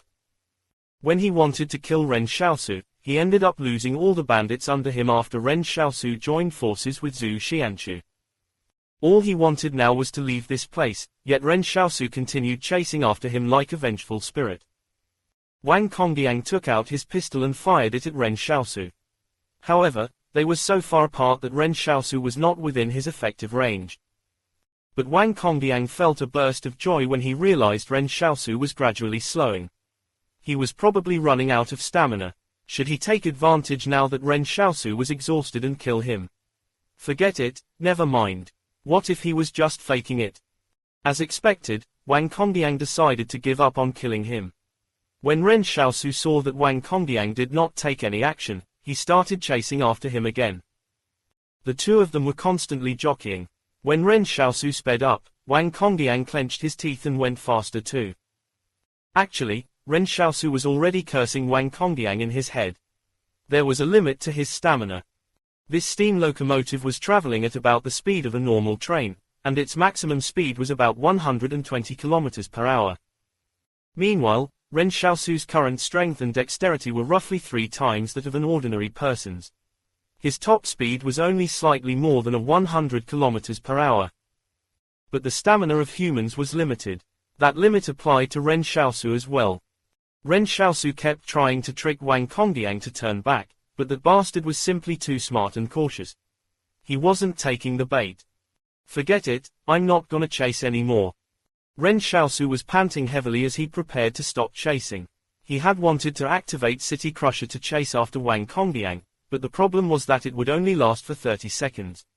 And the nanomachines were no longer operating at full capacity. What if he caught up to him but got beaten up instead? His shadow clone was still assisting Jin Lan and the others to kill their enemies at this moment. Without his shadow clone, who knew how many more people would die back there? So Ren Xiaosu decided to give up the chase. There would still be many more chances in the future. However, he suddenly remembered he still needed to do something. Ren Xiaosu said to the palace in his mind, use the perfect skill duplication scroll. The voice from the palace answered, currently out of effective range. Ren Xiaosu was stunned. What's the effective range? 500 meters. Ren Xiaosu looked at the distance between him and Wang Congdiang, then decisively activated City Crusher to chase after him. When Wang Congdiang saw this, he nearly died of fright. How could Ren Xiaosu be so fast? But before he could think of a way to handle him, he saw Ren Xiaosu suddenly turn around and run off. Wang Congdiang got farther away as he rode on the steam locomotive. He still could not figure out what Ren Xiaosu was up to. Ren Xiaosu clearly had the strength to catch up to him, so why didn't he continue pursuing him? But he couldn't possibly know that Ren Xiaosu only had a 30-second limit for his power. Why would he not quickly run away after the 30 seconds were up? Would he rather get beaten up? At this moment, Ren Xiaosu heard the voice from the palace saying in his mind, about to copy the target's master level skill or superpower. If you do not have the corresponding advanced level skill after copying a master level skill, you will not be able to learn it. Randomly copied target's superpower, steam locomotive. Do you want to learn it? Ren Xiaosu was ecstatic. Yes. Earlier on, Ren Xiaosu was worried he would end up copying some garbage skill, but he did not expect he would directly duplicate the opponent's superpower. The sadness of his past skill duplication attempts had been swept away with this. That jumping rope skill, mahjong playing skill, deception skill, and so on, all of that bad luck seemed to have gone far away from him. But in an instant, Ren Xiaosu was stunned. Could this be the result of Yan Luyuan's wish for him? If that were really the case, Yan Luyuan would probably have to suffer the backlash soon, right? But what was the backlash going to be? Would it be dangerous? Thinking of this, Ren Xiaosu felt his joy retreating. He wanted to go back to check on Luyuan. Perhaps he could find an opportunity to bring Yan Luyuan and the others out here into the wilderness. But he did not know when King Zhen would mount a rescue for Luo Lan. Surely it wouldn't be too long from now, right? At this moment, Yan Luyuan was sitting in the yard playing Fight the Landlord with Wang Fugui and the others. When he saw the lousy hand that he had been dealt, like missing a card to complete a straight and his high card being a king, he sank deep into thought. It wasn't just this hand that was bad. He had been very unlucky throughout the night. Seeing how Wang Fugui was winning every game, why did it seem like all of the luck had gone to Wang Fugui instead? He shouldn't have encountered anything particularly dangerous, right? Yan Luyuan muttered to himself. Ever since Bro's nanomachines enabled him to block bullets, I haven't experienced any serious backlashes. But if the backlash is just me getting really bad hands, what sort of situation could Bro have encountered? Yan Luyuan had a look at the poker cards in his hand again and exclaimed, what the hell? Yan Luyuan and Ren Xiaosu had yet to realize that their powers would complement each other. If not for Ren Xiaosu, Yan Luyuan would be plagued by the backlash of making wishes. And without Yan Luyuan, Ren Xiaosu would probably not have been able to successfully copy the steam locomotive either. In the wilderness, Ren Xiaosu attempted to summon the strange train out. A black fog immediately appeared out of nothing as a black steam locomotive materialized out of thin air. The clanking of steel was especially pleasing to the ears in the wilderness. With a chugging sound, black smoke billowed out from the chimney of the steam locomotive. However, Ren Xiaosu was suddenly stunned by what he saw. He carefully counted the carriages behind the steam locomotive. Wang Congdiang's steam locomotive only had 4, so why did he have as many as 16? Chapter 360 In a good mood today. When Ren Xiaosu returned to the battlefield, he saw the corpses of his enemies left behind in the uneven valley. Soon after Wang Congdiang fled, the fearsome bandits from the north were routed. Most of these bandits had already fled into the wilderness and gone missing. Meanwhile, Jinlan and Zhang Yiheng were frantically thanking the shadow clone, Master Zhu, I didn't expect you to show up and help us out personally. Thank you so much. Ren Xiaosu's eyes kept twitching when he heard those thanks. He did not even gain a single gratitude token from it. At this moment, Ren Xiaosu wanted to lay all his cards on the table. That was not Zhu Xianchu's shadow clone but his. But Ren Xiaosu eventually managed to hold back from doing so because he still had not thought of how to give Zhu Xianchu an explanation yet. Ren Xiaosu said to the shadow clone, Old Zhu, go back and report to Commander Zhang that we've defeated a large bandit gang here in the valley. There used to be 3 large bandit gangs that were active in the valley, and now, one of them had been eliminated. The bandits who had escaped might go on to join the other bandit gangs, but this battle here was a complete victory. When Jinlan heard that, he thought that Ren Xiaosu was getting Zhu Xianxu to go back to report about their contributions. However, Ren Xiaosu coughed and said, I got old Zhu to return to Stronghold 178 to put in some good words for all of us.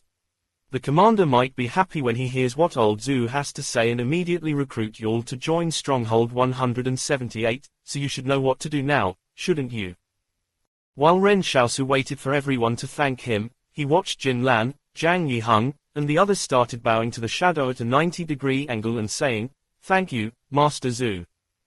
Ren Xiaosu was speechless. Are they fucking rebelling?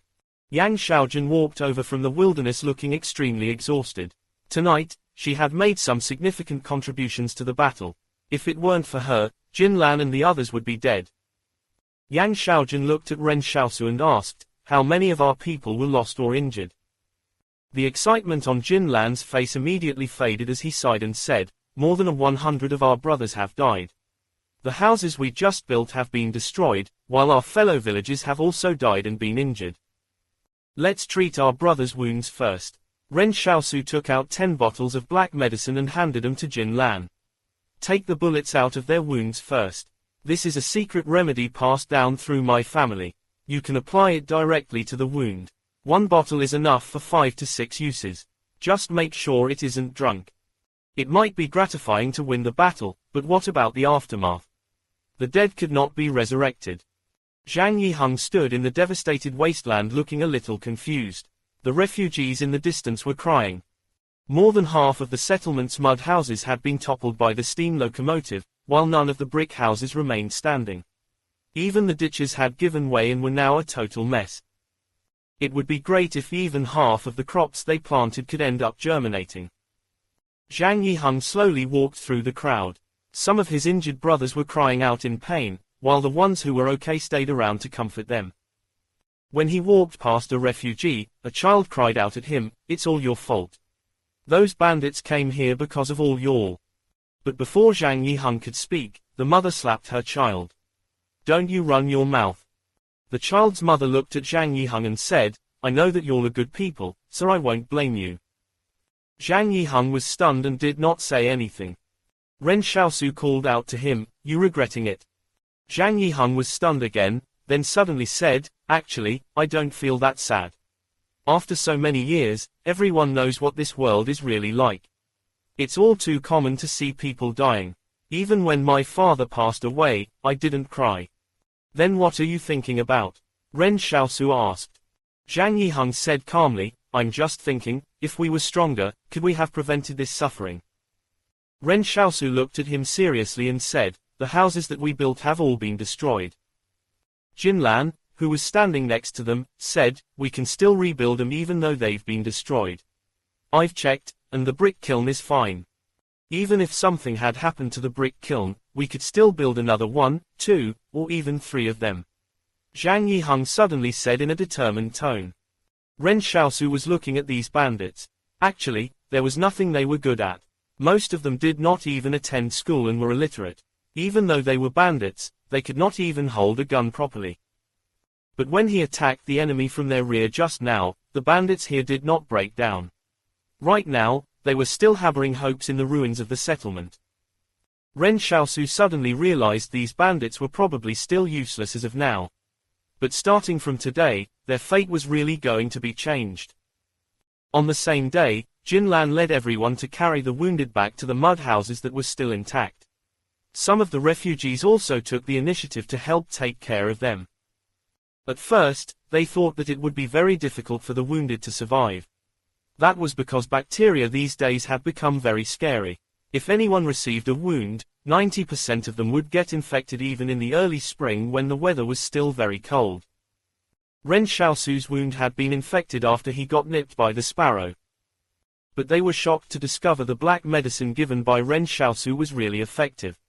As soon as it was applied to the wounds of the injured, they claimed their injuries did not hurt anymore. Moreover, their wounds started healing the very next day. The medicine was extremely effective. Everyone looked at Ren Xiaosu with more and more admiration. It was even more so when Jin Lan and the others talked about Ren Xiaosu going behind enemy lines to draw fire to himself. Everyone's eyes were shimmering in admiration when they heard that. To Jinlan and everyone else, this was the respect Ren Xiaosu had earned through risking his life. They admired him in all sincerity. With the refugees helping to take care of the wounded, Jinlan and the others had time to make clay bricks again. They salvaged all the usable black bricks from the ruins and restarted the brick kiln. Standing next to Ren Xiaosu, Yang Xiaojun asked him, "Do you feel these people have more enthusiasm now? Their eyes are all filled with hope." "Yes, I can feel it," Ren Xiaosu said emotionally. "It's probably because there's no rebuilding without destruction. These people are undergoing a complete change and getting reborn. I'll be teaching them about firearms. Some of them should be suitable for sniper training. They're calm and can endure hardship," Yang Xiaojun said. On this day, Jinlan and the others would go looking for Yang Xiaojun on and off to ask her when they could start learning about guns and when she would select the candidates for sniper training. The battle had made them see their shortcomings. But most importantly, the powerful fire suppression Yang Xiaojun had displayed during the battle was terrifying. Although everyone knew that it was basically impossible for them to reach Yang Xiaojun's level, the current ambition was to become a sniper. As for how Ren Xiaosu had surrounded all their enemies without fear, that was too far of a goal even for them. Jinlan, Zhang Yiheng, and the others did not even dare to think about something like that. Ren Xiaosu thought for a moment and said, "When the situation here has stabilized, I plan to make a trip back to the stronghold and see if I can bring Lu Yuan and the others here." Yang Xiaojun said with a smile, "You've decided that you want to settle down here?" Ren Xiaosu nodded. He suddenly asked, "Have you decided yet?" Yang Xiaojun was stunned for a moment. She slipped her hands into her pockets and walked off to the distance. "I'm in a good mood today." Chapter 361 We Have a Spy. Post-battle rebuilding was a very tedious process, because the ruins would have to be cleared up first before the structures could be rebuilt. They had to experience pain before they could receive a new lease of life. Ren Xiaosu took the lead in burying the dead companions. He initially wanted to erect a stele for each of them, but later, he realized some of the bandits did not even have names. If Ren Xiaosu had not established this settlement, these people would have been forgotten after the death. He took out a pen and a notepad from his storage space and handed them to Yang Xiaojun, saying, "Make a record of those who are still alive. This will be our future roster." A regular army should first have a roster. It meant that everyone's names would be recorded, and the people on it would be recognized. But when Yang Xiaojun started the recording process, she was put in a dilemma. The bandits did not report their real names to her. Instead, they gave their nicknames such as Rat, Crow, Mudpit, Rotten Egg. Just by the names alone, you would know they were not respectable people. Yang Xiaojun said patiently, "This roster is only for recording your real names. Besides, aren't your nicknames really?" Jinlan chuckled and said, "Boss lady, you should allow them to use their nicknames. If you call them by their real names, they might not even respond. All of us are bandits, so we should be called by our nicknames." Yang Xiaojun thought for a moment and said with a smile, "Sure." But at this moment, Zhu Jinyuan, who was in charge of the cleanup crew, suddenly came up to Ren Xiaosu and said, "Boss, we found something in the ruins." Ren Xiaosu looked at the thing Zhu Jinyuan was holding. It turned out to be a satellite phone. Seeing that the satellite phone was already damaged, he asked Zhu Jinyuan curiously, "Where'd ya find it?" "It was hidden under the bed in the ruins of our brick house." Zhu Jinyuan said, "There were 20 people sleeping in that house, and I remember that a bandit called Old Fox slept on that particular bedroll." "Where's Old Fox now?" Ren Xiaosu said, "Get him here, I want to question him."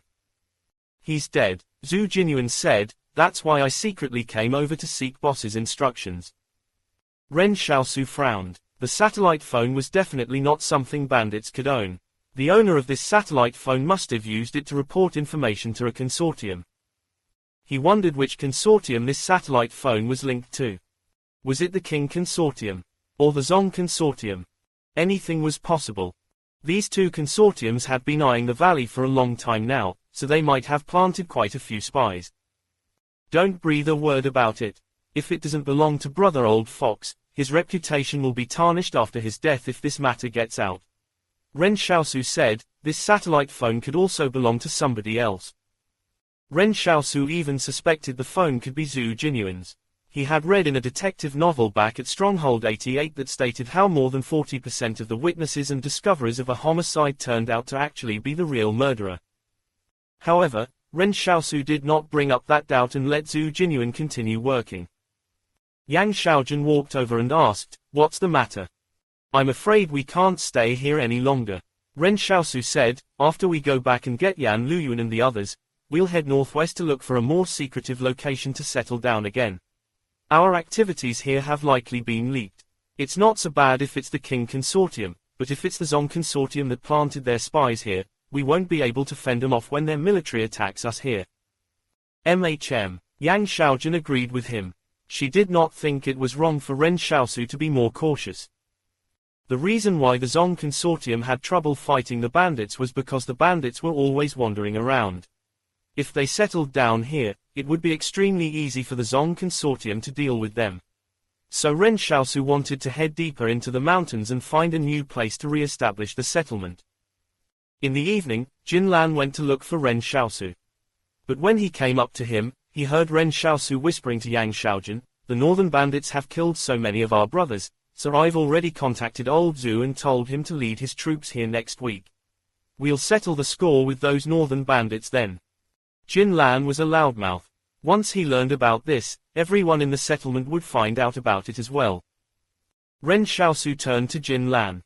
"Are you looking for me for something?" "Oh." The dumbfounded Jin Lan came back to his senses and said, "Our brothers wanted to ask you." "Ah, I forgot what their question was." "Then go and remember before coming back here," Ren Xiaosu snapped at him. After Jin Lan went back to the others, the news of Zhu Xianchu coming here with troops next week started spreading. The bandits were stunned when they heard this. Everyone was fervently discussing how Master Zhu would definitely bring others from Stronghold 178 with him. In that case, they would all have to start putting on a good performance from tomorrow onwards so that they would not disgrace their boss, Ren Xiaosu. The days of the post-disaster rebuilding were very dull. It wasn't like people could always wallow in pain and sorrow. Everyone had to continue leading their lives. Jin Lan and the others were working harder than before as they were still thinking about the motorcycles. 3 days later, a figure left the settlement in the middle of the night while everyone was asleep. The settlement was not quiet, as the bandits snored loudly. When the person was about to leave, he suddenly turned around and had a look at the settlement. It was as though he had a reluctant look in his eyes. But after struggling for a minute, he still decided he was going to escape north. He was going to leave this place and head north. But before he could even take 2 steps, that figure saw Ren Xiaosu waiting in the shadows and looking at him with a smile. Ren Xiaosu chuckled, "So it was you. What's your nickname?" "Rat." The bandit named Rat immediately knelt down. I had no choice." "Where did you come from?" Ren Xiaosu asked. Rat replied softly, "I was originally from the bandit lair at Mount Donghua in the north, the bandit leader at Mount Donghua sent me to Mount Duban. Later on, I came here together with the bandits of Mount Duban, but they also had someone supporting them from the shadows." "You're pretty honest for telling me everything." Ren Xiaosu sighed. Rat was getting a little anxious. "I didn't want to leave either. But even if I stayed, I wouldn't survive when those people at Mount Donghua started spreading the news that I'm a spy." This was the awkward situation that a spy had to go through. If the beginning was already a mistake, it would lead to the wrong ending. Rat had also been tempted in recent days to stay here and lead a good life, but how could he still stay? When the time came, both sides would probably not spare him. "Is that thing yours?" Ren Xiaosu asked but did not explicitly mention what he was referring to. "What were you doing with it?" Rat said, "The satellite phone was issued by my previous leader some time ago. It's used for sending intel." Ren Xiaosu nodded in acknowledgement. That matched precisely with what he was asking. But what should he do with Rat?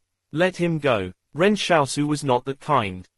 But when he thought of the days they spent together, Ren Xiaosu felt a little melancholic. Ren Xiaosu whispered, "If you didn't try to leave or betray me, I might not have done anything to you when the truth came to light." Zhu Jinyuan was originally a spy too, but he made the right choices. "Rat, let's become bandits again in our next lives. But for now, it's goodbye to you." Chapter 362 Harboring Evil Intentions. It seemed that Rat was also quite the patient one. It wasn't until the third day after Ren Xiaosu had released the information that he tried to leave the settlement. Ren Xiaosu had not slept well in recent days because he wanted to find the spy who might still be alive.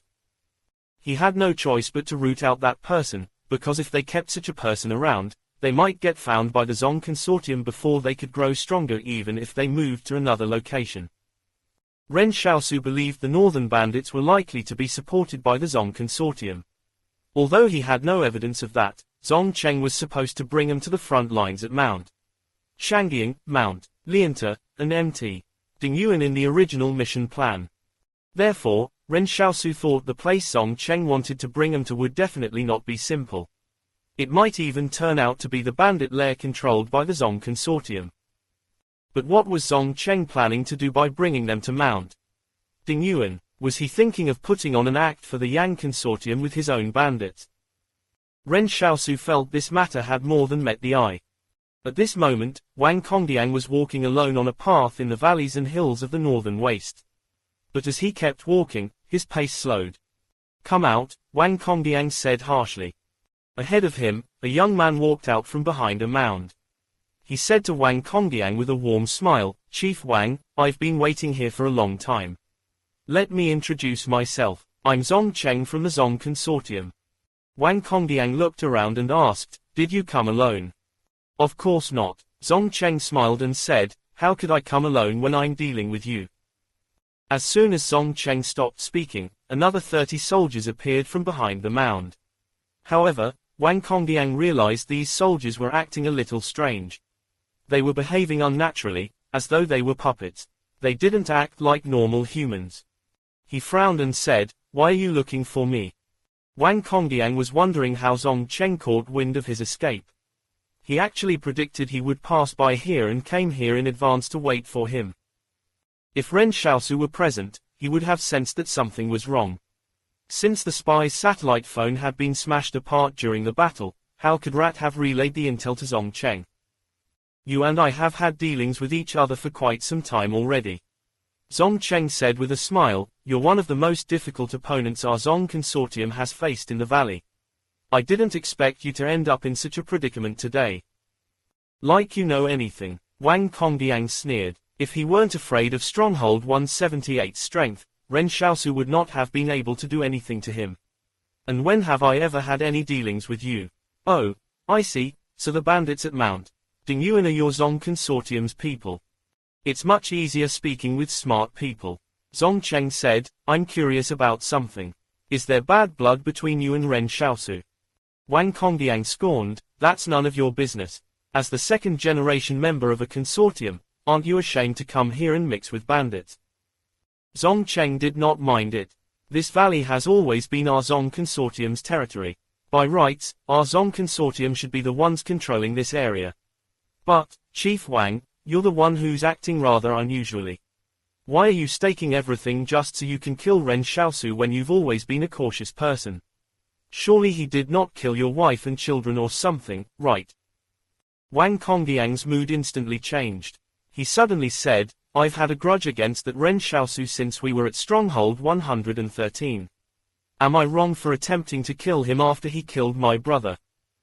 Zong Cheng asked, "Then what do you know about Ren Xiaosu?" "I heard he's on very good terms with Zhang Jinglan ever since they were at Stronghold 113. Zhang Jinglan also intends for him to take over his role. Isn't that because he favors Ren Xiaosu and wants him to become the next commander of Stronghold 178?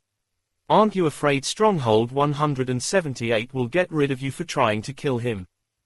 Wang Congdiang laughed and answered with a half-truth, "Where do you get that info from? I was at Stronghold 113 back then. When Zhang Jinglan was teaching in the town's school, Ren Xiaosu was just his substitute teacher. If he's on good terms with Zhang Jinglan, would I dare to kill him?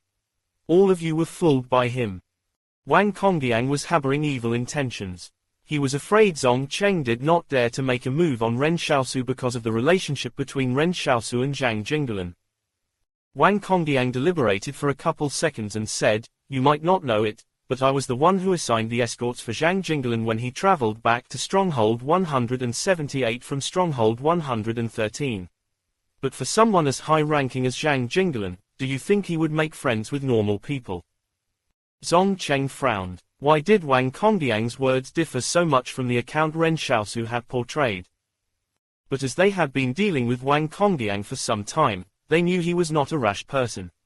Since Wang Congdiang was willing to make trouble for Ren Xiaosu, could it really be that he might not be on such good terms with Zhang Jinglan after all?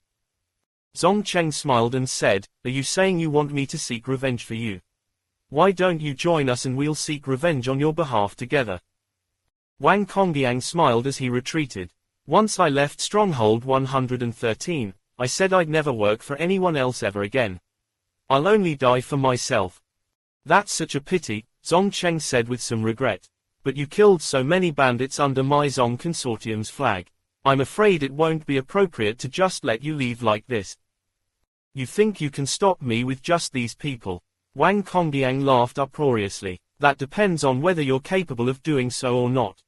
As soon as he finished speaking, Wang Congdiang suddenly noticed the faces of the 30 soldiers behind Zong Cheng were glowing with silvery strands. After that, all of them rushed at him. These soldiers were much faster than Wang Congdiang could imagine. He even felt like they were like 30 standard supernatural beings. Nanosoldiers. Wang Congdiang was bewildered. Although he had heard of nanosoldiers before, he had not seen them for himself. But Wang Congdiang could not understand something. Wasn't it only the Li Consortium and the Yang Consortium that had the nanosoldiers? Why would Zong Cheng also have nanosoldiers among his subordinates? However, Wang Congdiang was already prepared.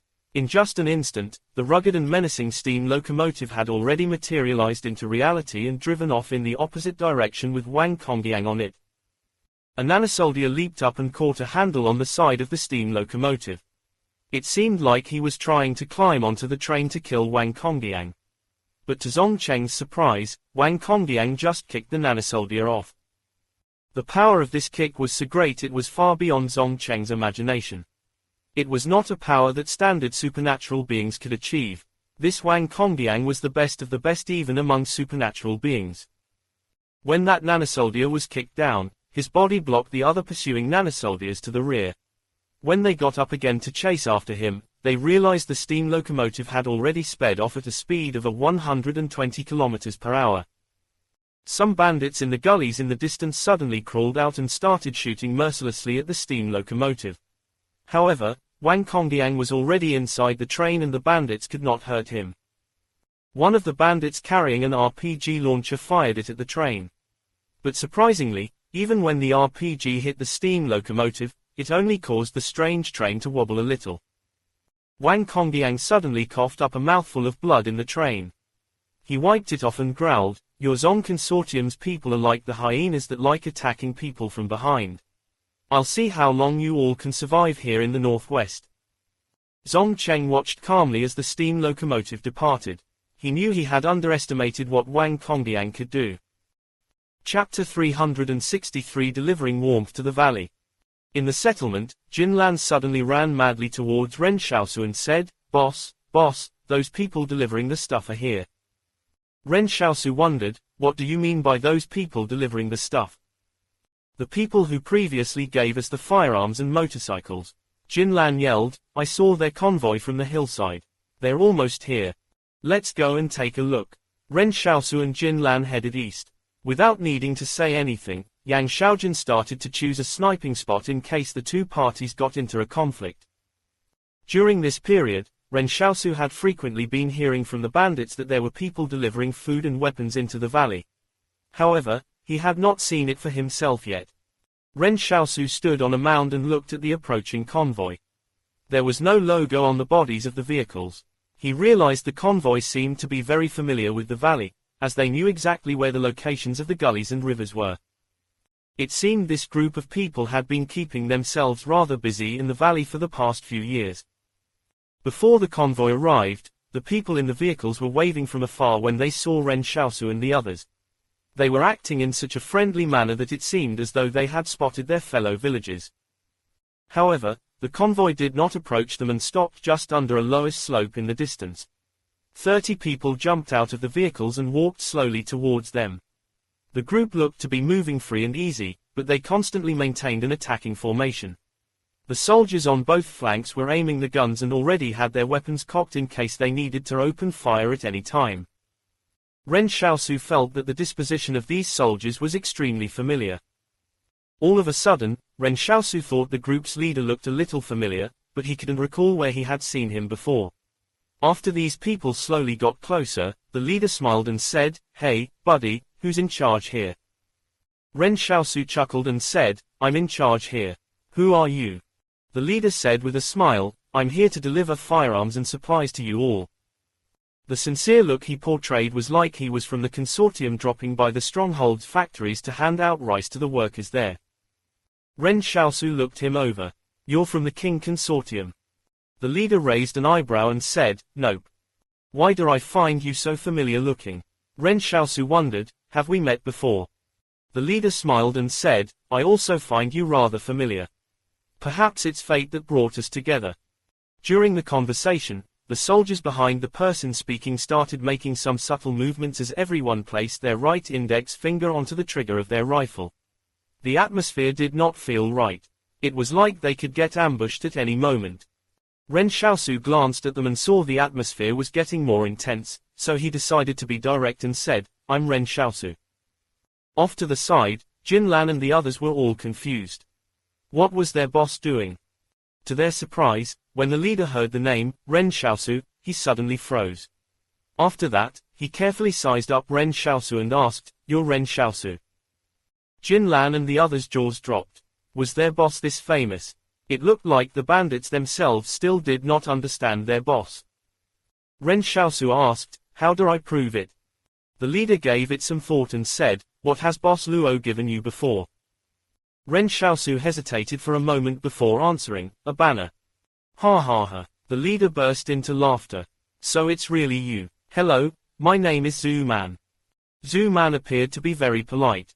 Meanwhile, Jin Lan and the others were totally confused by the developments. What was this banner they were talking about? Jin Lan asked, "Boss, did you used to be a doctor?" As far as Jin Lan and the others knew, only doctors would receive banners these days. Ren Xiaosu looked at Jin Lan and the others and coughed. "You've also used the black medicine to treat your wounds." It was Zhu Man who had discovered Ren Xiaosu's presence in the Jing Mountains back then. The two of them had clashed before. But it was late at night back then, and the two of them did not engage in close combat. Furthermore, Ren Xiaosu's face was really dirty at that time, so they did not recognize each other even though they were talking face to face. Zhu Man continued, "Back then, you were also in the Jing Mountains. But I probably did not see you because you did not enter the ruined city. I was tasked with capturing Zhu Xianchu that night." Ren Xiaosu immediately understood. Then Zhu Man said, "But you still look very familiar to me. Have we met before?" "Ha ha ha, I don't look familiar, I really don't." Ren Xiaosu laughed. "I got the wrong person earlier." Of course he couldn't fucking look familiar to Zhu Man. Otherwise, King Zhen, Luo Lan, and Zhu Xianchu might just find out what really happened that night. Zhu Man wondered, "But you really look familiar. Wait, you're..."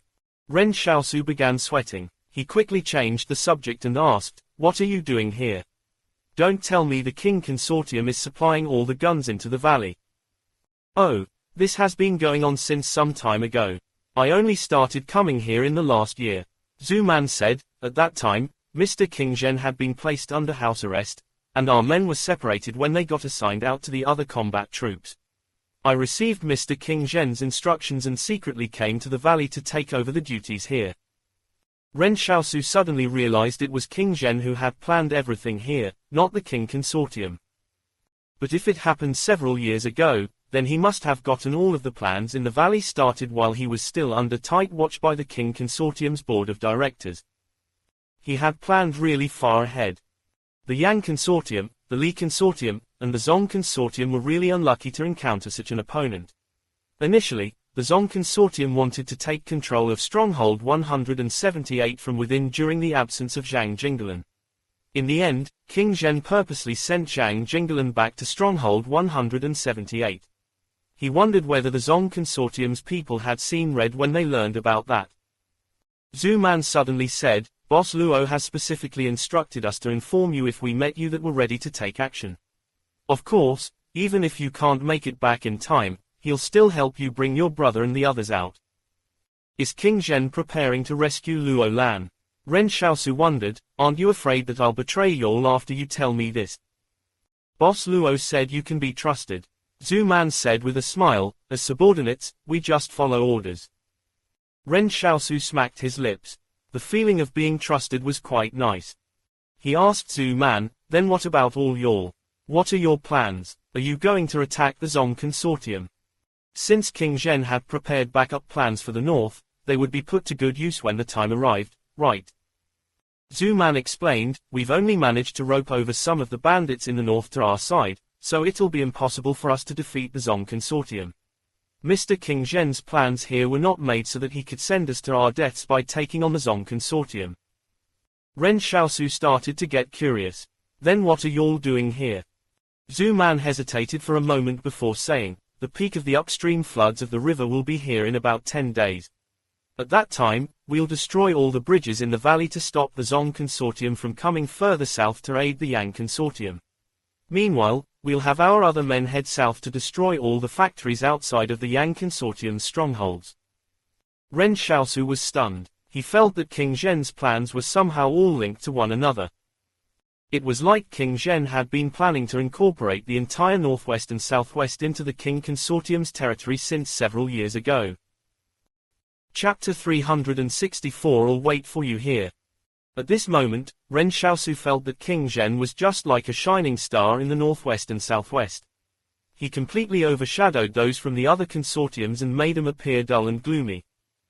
It was not that the other consortiums were not smart, but that King Zhen's plans were much more thought out. The series after series of King Zhen's plans involved both luck and calculation. From the start, King Zhen and Luo Lan had gotten their hands on the Li Consortium's breakthrough in nanotech, yet they gave it to the Yang Consortium through Yang Xiaojun just like that.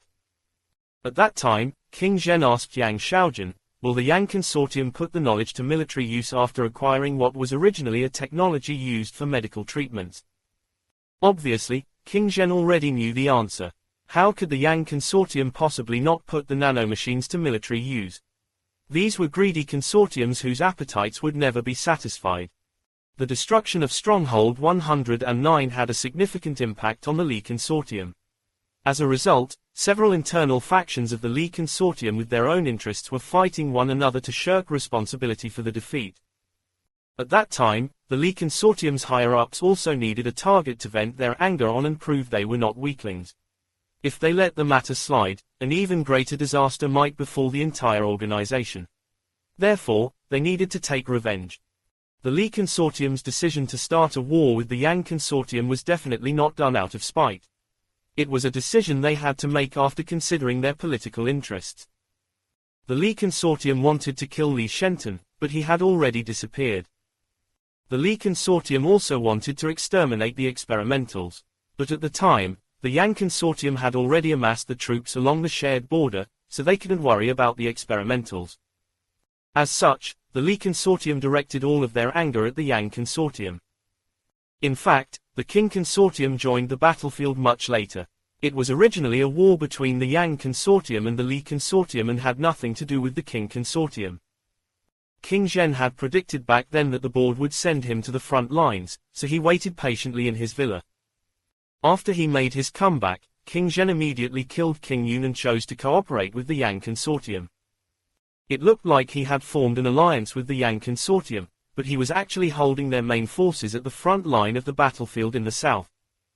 This was probably one of the most critical portions of King Zhen's plan. Later on, King Zhen deliberately double-crossed the Yang Consortium with his sudden withdrawal of the troops. This led to Luo Lan's house arrest and caused the Yang Consortium to have to dispatch more troops to fill the gap at the front line. And currently, the mysterious force that was preparing to rescue Luo Lan, as well as the bandits he had been consolidating in the north, were all capable of troubling the defenseless Yang Consortium to the point they would not sleep well at night. It seemed King Zhen wasn't planning to swallow the Yang Consortium immediately. He had too much patience for that. Right now, he was only looking to disrupt the Yang Consortium's well-oiled supply chain. The collapse of the rear logistics might seem to be just an economic setback, but in war, it could mean that the frontline soldiers would not get issued with enough bullets to fight. It might not be felt too soon since the Yang Consortium's reserves could still last for a while. But over time, the Qing Consortium would probably be able to pin the Yang Consortium down on the ground and give them a good thrashing. If the Zong Consortium wanted to head south at this moment, they would be stopped by the arrival of the spring floods. Although the Zong Consortium could still build pontoon bridges, the intensity of the spring floods in the valley was absolutely not something that could be resolved by just constructing several dozen pontoon bridges. There were thousands of riverbeds, and the ground resembled broken porcelain scattered around in the middle of a river. King Zhen had even calculated the timing perfectly. It would take place 10 days later. But Ren Xiaosu could not understand who could possibly be capable of storming the stronghold to save Luolan. The Qing Consortium's main forces were at the front line in the south as well.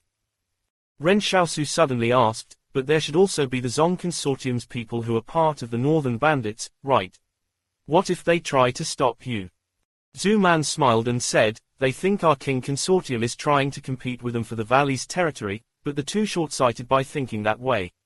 We've never regarded them as a threat before. We might be in the south for several days before they realize we're gone. The Zong Consortium had always thought the Qing Consortium was trying to seize the valley for themselves. But in reality, that was not the Qing Consortium's target. Ren Xiaosu took a deep breath. I'll prepare to head south as well and cooperate with your people to save Luolan. The ones rescuing Luolan are not our people, Zhu Man said, so you don't have to treat them as your friends. However, Zhu Man did not disclose too much information to Ren Xiaosu. That was all he could say. When they finished talking, Zhu Man was about to leave. Off to the side, Jin Lan suddenly said, since you're already here, why don't you give us some stuff before you leave? Oh, Zhu Man was stunned. He had totally forgotten about giving out firearms and supplies to them. What do you all need? Ren Xiaosu could not be bothered to slowly choose, so he said, just leave all of it behind. Jin Lan and the others were shocked. Their boss was way too different. By saying it that way, how could the people be willing to give them anything? Zhu Man's mouth twitched. Why don't you ask me to let you keep the resupply vehicles as well? Ren Xiaosu thought for a moment. Well, I guess that would work too. After unloading the supplies, you'll have 4 empty vehicles. Since there aren't that many of you, just leave these 4 vehicles behind for us.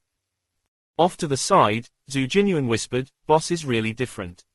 Usually, we have to wait for the consortium's people to come with the supplies and accept whatever they offer to us. Then we use the supplies to go and rob others. But, boss, he just robs them instead. Zhu Man frowned and considered it for a couple seconds before saying with a sigh, alright, you're so pushy. Jin Lan and the others gasped. Who the hell was their boss, really? Never mind the Qing Consortium's people being so polite with him earlier, they even gave him whatever he wanted and the resupply vehicles as well. Ren Xiaosu stared at Jin Lan. What are you still standing there for? Go and take the stuff. He turned to Zhu Man and said, I won't keep y'all for lunch. I still have to hurry up and get ready. With that, Ren Xiaosu turned around and left, leaving Zhu Man standing there with his eyes twitching. After giving him all that stuff, he was actually chasing him away without offering him a meal. We didn't even say we'd be staying for lunch, so who are you guarding against? Ren Xiaosu found Yang Xiaojun and told her, the Qing Consortium will likely launch an attack on Stronghold 88 soon. What's your opinion? In fact, what worried Ren Xiaosu the most was how Yang Xiaojun was also a member of the Yang Consortium. If the Yang Consortium's stronghold came under attack, could she possibly stay out of it? Yang Xiaojun was silent for some time before replying, I'll stay here. It seemed that the estrangement between Yang Xiaojun and the Yang Consortium was not as simple as their kinship fading. She had never mentioned her parents before. Based on her age, her parents should both be in their prime, so why were they not around? If Yang Xiaojun did not wish to talk about it, Ren Xiaosu would not ask her either. But he understood there had to be more to this. But even though Yang Xiaojun could ignore the Yang Consortium, she would not want to harm them. So she decided to stay out of it by remaining here in the settlement. After all, Ren Xiaosu would inevitably clash with the Yang Consortium if he cooperated with Luolan to get Yan Luyuan and the others out when he went back this time. Ren Xiaosu thought for a moment and said, I'll be back as soon as possible. I'll wait for you here. Chapter 365 The Fall of the Lee Consortium. In the southwest, Li Shenton was walking alone in a vast forest on a small path that was only wide enough for a car to pass. The ground had turned muddy after a downpour. He was carrying a fishing rod on his shoulder with a fish basket hanging from his waist. In the fish basket made out of bamboo strips, 2 large river shrimps were wriggling, and 3 crabs had their pincers and legs tied up with hemp twine. Each crab looked like it weighed around 1 to 1.5 kilograms. If these crabs were caught in the times before the cataclysm, they would definitely be considered a good catch. Little Liren, did you get a good look at what that shadow in the river was? Li Shenton asked. Si Liren's sweet voice could be heard above him. No, I didn't really see it. Li Shenton curled his lips. It was quite scary. Don't worry, it can't beat me, Si Liren comforted. I was just worried I would get eaten by it before you could save me. Li Shenton said with a smile, but luck is on my side today. Although I did not catch any fish, I caught quite a few shrimps and crabs. At this moment, the sound of an approaching vehicle came from further up the path. Li Shenton stood still with a calm expression on his face. When the vehicle appeared, the driver behind the wheel was shocked to see Li Shenton standing there. Get out of the way! Get out of the way! The driver frantically honked at him, but Li Shenton just stood there motionlessly like a rock. The driver stepped on the brakes, but the vehicle could not stop due to the muddy ground. The middle-aged man in the vehicle gritted his teeth as it headed straight for Li Shenton. He could not turn his steering wheel at this moment because the vehicle would flip if he did. Just as the off-road vehicle was about to hit Li Shenton, the little girl in the sky suddenly dropped down from above and smashed her tiny fist heavily on its hood. This punch caused the entire rear half of the off-road vehicle to fly into the air. Then it flipped over Li Shenton in midair before landing in the mud behind him. Li Shenton, the damsel is here to save you, Si Liren said happily. Li Shenton smiled but did not answer. Instead, he turned around and looked behind at the off-road vehicle that had just overturned. How sad. The driver was stuck in his seat and dangling in midair. He cursed from within the vehicle, "Are you fucking blind? You." Before he could finish speaking, Si Liren floated over and flipped the vehicle back upright. Then she effortlessly lifted the old man in the backseat out. The old man had a look of horror on his face. Li Shenton said with a smile, "It's our first time meeting. Hi, my name is Li Shenton." When this name was mentioned, the old man became even more frightened. "How did you know I was going to be passing through here? What do you want?" Li Shenton said with a smile, "It seems you know nothing about my power, but there's no need to think about these meaningless things. What I'm curious about is, didn't the King Consortium surround the stronghold a while ago? How did you manage to get past their perimeter?" The old man's face darkened. "What exactly do you want from me?" Li Shenton muttered to himself, "Oh, I see. You made a deal with that demon, King Zhen, so you can abandon the entire Li Consortium and escape alone. Where does this road lead?" "There's a mountain road up ahead that goes all the way to the Central Plains. So you must be fleeing there."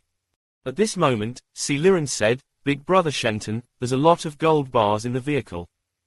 Li Shenton nodded and said, "Before leaving, you even took all the gold from the Li Consortium's bank. That's enough for you to lead a rich life in the Central Plains." The middle-aged man hiding in the vehicle did not dare to make a sound. The old man roared, "Li Yubai, kill him with the gun." But no matter how much the old man shouted at him, the middle-aged man did not dare to move recklessly. Li Shenton smiled and said, "You even thought of bringing your son with you to escape together, but sadly, he's useless. The Li Consortium has fallen from grace so much in your generation." In the eyes of Li Shenton, the Li Consortium was unworthy of its reputation. They were but a small warlord exercising sovereignty in a corner of the southwest. He said to the old man, "Dear patriarch of the Li clan, let me guess what deal you've made with that demon, King Zhen." Because Si Liren was holding the old man up, his long, sparse hair was scattered messily on his forehead. His face turned red as he said, "How dare you claim others are demons when you're the demon yourself?" "I didn't say he was the only demon in this world," Li Shenton said with a smile, "I'm one as well. But let's get back to the point. Over a month ago, the King Consortium suddenly withdrew their troops from the main battlefield, then the most mysterious nanosoldiers of the Li Consortium disappeared shortly after that. The Li Consortium's higher-ups must have thought you were preparing to put up a last stand against the enemy. However, they didn't realize these mysterious nanosoldiers were only your bargaining chip. So what was King Zhen's condition for you that he allowed you to leave with the gold? You betrayed the entire Li Consortium this easily. The old man did not say anything more. As he was advanced in age, he started getting dizzy after struggling for a bit in Si Liren's hands. Li Shenton continued, at that time, the mysterious troops were disguised as wounded soldiers of the King Consortium that retreated to the rear. They marched all the way north through the territories controlled by the King Consortium with no one stopping them, and they were even provided with supplies and firearms too. As for the destination, even I'm not sure where they're headed. Can you tell me where they went and for what? This has nothing to do with you. The old man roared. I'm a member of the Li Consortium as well. Li Shenton said with a sigh, I'd wanted to destroy the Li Consortium with my own hands as I was really ashamed of this identity. After all, it wouldn't exactly be too gratifying if the Li Consortium perished just like that. You're a madman.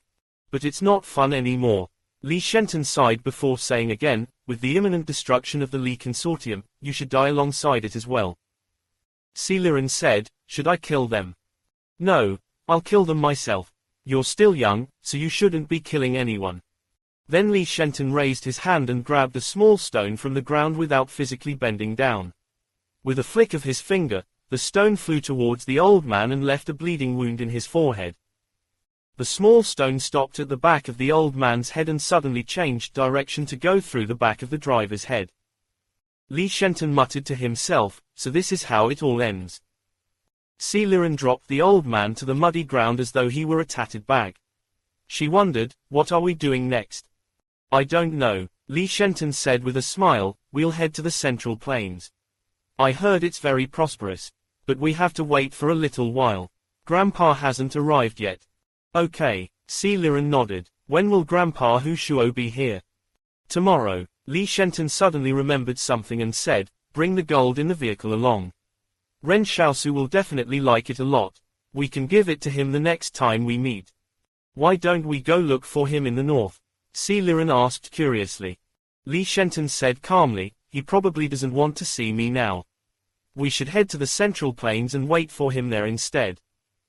Okay, Si Liren answered obediently. She then flew into the woods and carried out a huge metal box that she placed over her back.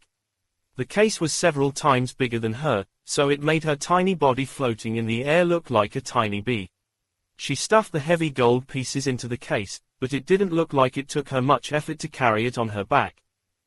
Li Shenton stood on the quiet path and gazed at the far end of it. He saw sunlight shining down through the woods, and the scattered light looked just like the cold rain falling. He felt a little lost. Just like a child who had scored a 100% on his exam, he should be looking for his parents happily for reward and praise. But in this case, he couldn't find anyone he could share the happiness and success with. Mom, I've avenged you. Chapter 366 The start of King Zhen's territorial expansion.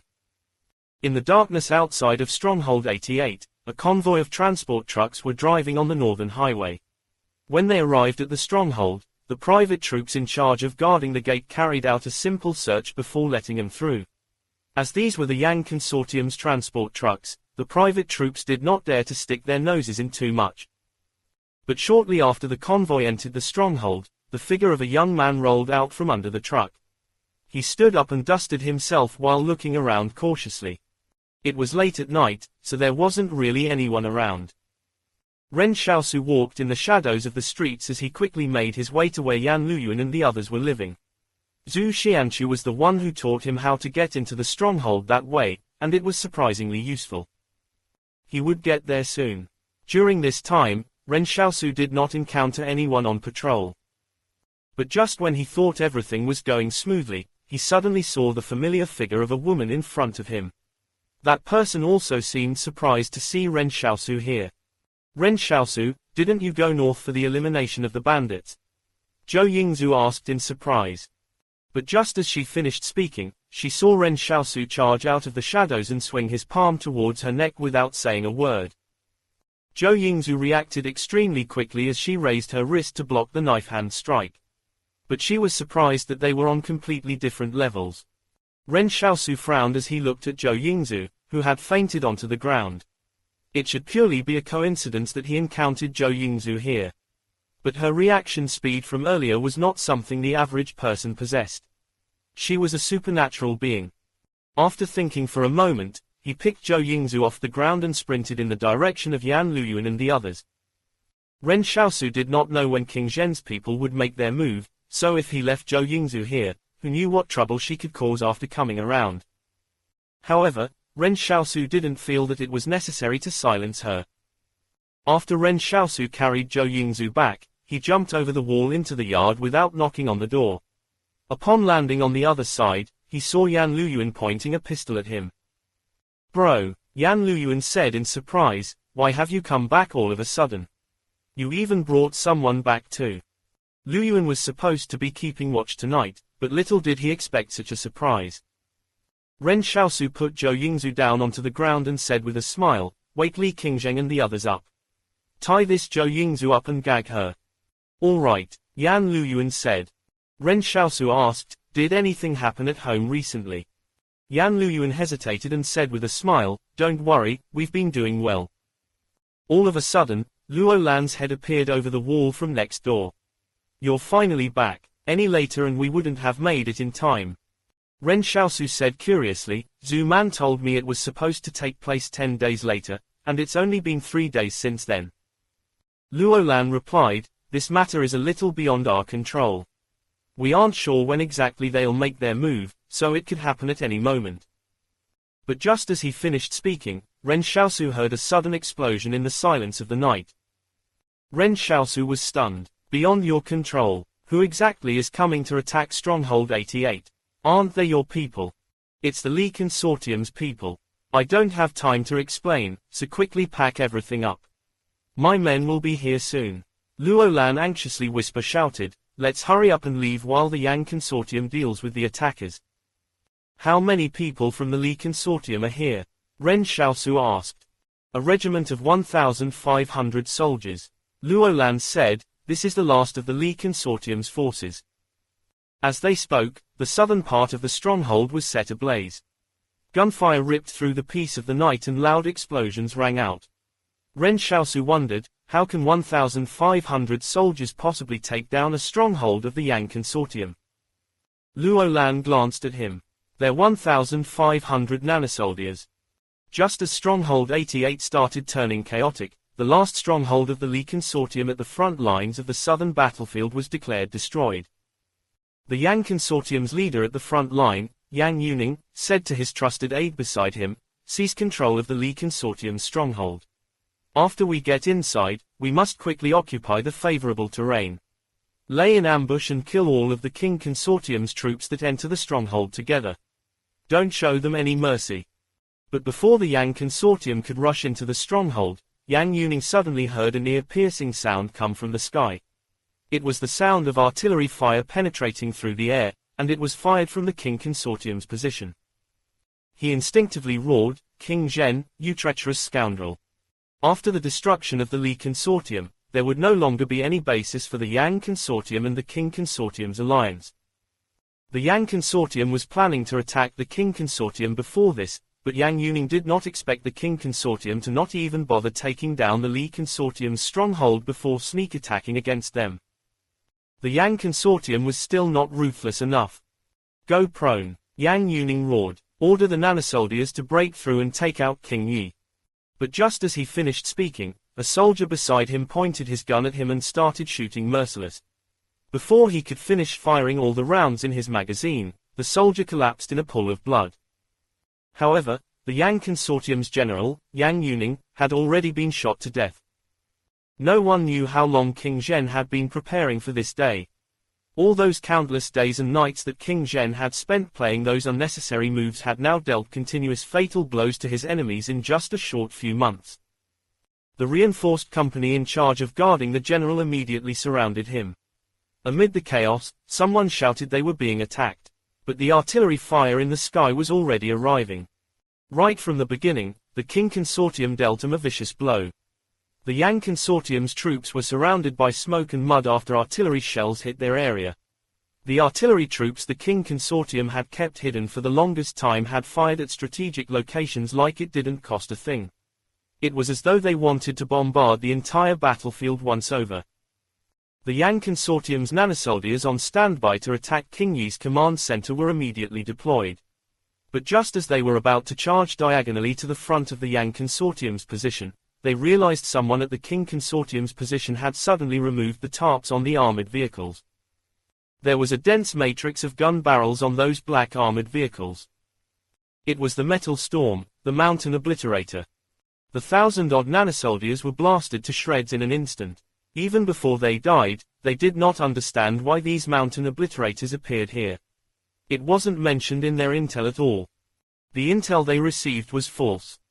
King Yi stood behind an armored vehicle and sneered, "Third bro was indeed right. These nanosoldiers are just a fancy bunch." The third brother King Yi was referring to was King Zhen. King Zhen was third oldest among the group of cousins.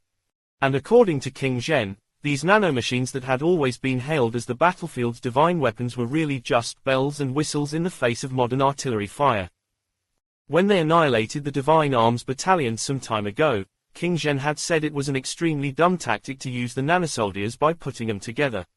They should be used for infiltration, carrying out decapitation strikes, intelligence gathering, and destruction of key enemy installations. They shouldn't appear on the main battlefield at all. Unless, of course, the enemies were caught off guard. Just like in Stronghold 88, no one had imagined there would be an entire formation of nanosoldiers breaking through the King Consortium's defensive line and arriving here. Even though the Yang Consortium had tried the best to monitor the movements of all the King Consortium's combat troops, they had neglected to keep tabs on the Li Consortium, which was fighting a desperate last stand. Chapter 367 Towards the Wilderness of Hope. Ren Xiaosu was unaware of what was going on at the southern front line. He only knew this stronghold was finished when he saw the fiery flames in Stronghold 88. Currently, the permanent garrison troops of Stronghold 88 were only left with the military strength of an independent infantry regiment. If this were a normal defense, even an infantry brigade would not be able to defeat it, unless it was an armored brigade or rocket troops. But the whereabouts of all the King Consortium's fighting forces were known to the Yang Consortium's intelligence agency. It was impossible that they could have allowed the King Consortium's heavy firepower troops to get so close to Stronghold 88. But ever since these nanosoldiers started moving north, they had relied on their high mobility to travel through the wilderness and never once showed themselves on the main roads. Although normal troops could not travel through such difficult terrain, it proved to be just walking on flat ground for these nanosoldiers. This was also the reason why King Zhen chose to have these nanosoldiers infiltrate the Yang Consortium's stronghold. Even King Zhen's elite troops couldn't break through the Yang Consortium's defensive line without raising a ruckus. But nanosoldiers could. At this moment, the flames were spreading towards the north. Ren Xiaosu realized it was moving in a straight line like a precise scalpel cutting into the Yang Consortium's vital points. After destroying the gate and breaking into the stronghold, these nanosoldiers did not fight the garrison troops. Instead, they continued heading north as they sought to destroy the Yang Consortium's manor and kill all of the Yang Consortium's higher-ups located there. Although the Yang Consortium's higher-ups were distributed across more than a dozen strongholds, 60% of them were located here in the Yang Consortium's manor at Stronghold 88. If this place were destroyed, the Yang Consortium would immediately fall into a state of disarray. Once the front line collapsed and the rear was without a leader, the King Consortium would probably push forward unopposed and devour the already defeated Yang Consortium bit by bit. Ugh! When Ren Xiaosu heard that sound, he turned around and saw Zhou Yingzu slowly regaining consciousness. Zhou Yingzu was staring blankly at the flames. She could also hear the thunder of firearms and explosives. Suddenly, she said in panic, "Let me go. My mother's still at home." Ren Xiaosu was stunned. He hesitated for a second before walking over to Zhou Yingzu and said, "I have nothing against you. I won't blame you for spying on me since you and I are looking at the matter from a different standpoint. But if I let you go here, don't cause any trouble for me, got it?" Zhou Yingzu looked calmly at Ren Xiaosu. "Okay." Ren Xiaosu cut the hemp rope tied around Zhou Yingzu. She jumped over the wall without hesitation and disappeared. Ren Xiaosu was no longer afraid the Yang Consortium would come and stop them. After all, they could hardly even look after themselves. Suddenly, tires screeched against ground in front of the door. Luolan roared, "Ren Xiaosu, hurry up and come with me. We have to leave this troublesome place. Those Li Consortium's nanosoldiers won't care if we're from the Yang Consortium or not once they start their killing spree." When Ren Xiaosu pushed open the front yard's door, he saw a lot of the stronghold's residents coming out onto the streets and watching the flames around them. Some people were hiding in the buildings, thinking it would be safer at home. 2 transport trucks were parked at the door and were surrounded by the King Consortium's soldiers, who were standing guard. These soldiers had infiltrated Stronghold 88 earlier, but Luolan knew very well that they could not rescue him from here and were only responsible for aiding him. Ren Xiaosu helped Wang Fugui, Xiaoyu, and the others into the vehicles. Within 2 minutes, everyone was seated in the back of the truck in an orderly manner. Luolan roared, "Start driving. Go, go, go. I don't want to be buried along with Stronghold 88. Ren Xiaosu looked back at the blazing flames where the 1,500 nanosoldiers were. If he could just get his hands on some of the nanomachines, it would be enough for everyone here to get stronger. But he could not take the risk because he knew his priorities. If they turned around now, all of them could end up dying here instead. Ren Xiaosu would rather not get those nanomachines. The 2 trucks sped along the streets towards the east gate. When the stronghold residents saw the way those 2 trucks took flight, everyone started panicking as well and began fleeing in the same direction as the trucks. "Ren Xiaosu," Luolan called out in the back of the truck during the bumpy ride, "come with me to the King Consortium." Ren Xiaosu glanced at Yan Luyuan, then shook his head. "No." Puzzled, Luolan asked, "If you follow me to the King Consortium, you'll have meat to eat and wine to drink. There'll be plenty of money to spend, and you can get chauffeured around in luxury cars. Wouldn't it be such bliss to drive luxury cars and take beautiful women out for a spin?" Ren Xiaosu smiled. "I've thought about living in the stronghold before, but I have a better option now. I still feel that the wilderness is more suitable for me." Yan Luyuan's eyes lit up. "Bro, where we going?" "Our new home." Ren Xiaosu smiled and said, "A place where there's hope." Yan Luyuan was taken aback. He replied, "Bro, thank you." "What are you thanking me for?" Ren Xiaosu said, "I really think that it's a good place." Luolan lamented, "Zhu Man already told me about this. I can only wish you all the best then. In the future, you can visit our King Consortium. Just mention my name wherever you go." "Okay." Ren Xiaosu nodded and said, "I will." Although they did not want to settle down in the King Consortium's territory, they could still visit. But that would definitely be a long time from now. The current King Consortium would probably be involved in the war for a long time to come. At this moment, the King Consortium was no longer a consortium but a war machine. "But the bridges in the north have probably been destroyed by now, so how are you guys going to head north?" Luolan asked. "Now there's a large river separating the north and the south, so you can't pass through that area." "Don't worry, I have a plan," Ren Xiaosu replied calmly. The bandit gangs controlled by the King Consortium in the north had come down to the south. They had destroyed not only the bridges but also all of the Yang Consortium's factories in the wilderness. If it were the past, he definitely couldn't have crossed the large river. But now he could. He really had Wang Congjiang to thank for presenting him with the steam locomotive. Ren Xiaosu had already tested it earlier. The steam locomotive could travel on any terrain like it was moving on flat ground. The tracks that materialized out of thin air allowed it to cross any rivers. When the 2 trucks arrived at the east gate, there were only a few garrison troops remaining. When the soldiers were about to inspect the vehicles, the King Consortium's soldiers got out and killed them in an orderly fashion. How could these private troops guarding the gate be a match for the King Consortium's regular troops? After the King Consortium's soldiers blew up the gate, the trucks burst through the enveloping smoke and drove out into the wilderness. This escape from a stronghold was much easier than all of their previous experiences. Ren Xiaosu turned cheerful the moment he finally managed to get Yan Luyuan and the others out of the stronghold. Everything was developing positively, and Ren Xiaosu started looking forward to their future in the wilderness. But when he looked back at the sky filled with smoke at Stronghold 88, Ren Xiaosu suddenly felt this was probably not something he should be happy over. This era was starting to collapse. Could they really carve out a future of their own in the wilderness? Chapter 368 A Gift. The people who appeared in the stronghold were not the only ones who had come to pick Luolan up. Zhu Man had also led a team to wait outside of Stronghold 88. It was as though he were afraid that something would go wrong in the process of rescuing Luolan. It seemed that the brotherhood between Luolan and King Zhen was indeed strong. King Zhen was even willing to destroy an entire stronghold for Luolan. When Ren Xiaosu first met Luolan at Stronghold 88, Luolan said King Zhen would definitely rescue him. Meanwhile, King Zhen had already made all the preparations for the rescue when he suddenly ordered the withdrawal of the Qing Consortium's combat troops and left the Yang Consortium's troops stranded at the front line. Even if King Zhen had not been able to turn the tables on the board in that chaotic struggle for power, this rescue mission would still have been carried out accordingly, with King Yi's assistance, and the nanosoldiers would still have arrived at Stronghold 88 within the planned time. On the day King Zhen trekked up to Mount Ginkgo, he had laid out everything for Luolan before the snowstorm arrived. Before they parted, Luolan was no longer trying to persuade Ren Xiaosu to go back to the Qing Consortium with them.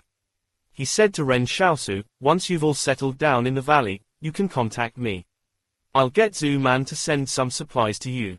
Consider it my congratulations to you on your new home." Sure, Ren Xiaosu did not be overly polite as they bade each other farewell. In this world, all good things had to come to an end. Ren Xiaosu and the others were about to head off towards that hope and light in their hearts. On their way back to the valley, Yan Luyuan asked, "Bro, what's it like in the valley?" Ren Xiaosu said with a smile, "It's a poor place where the homes are made out of mud. The land for growing crops has also been destroyed, and there's a gang of bandits so poor that they only have guns, while there's no one left for them to rob."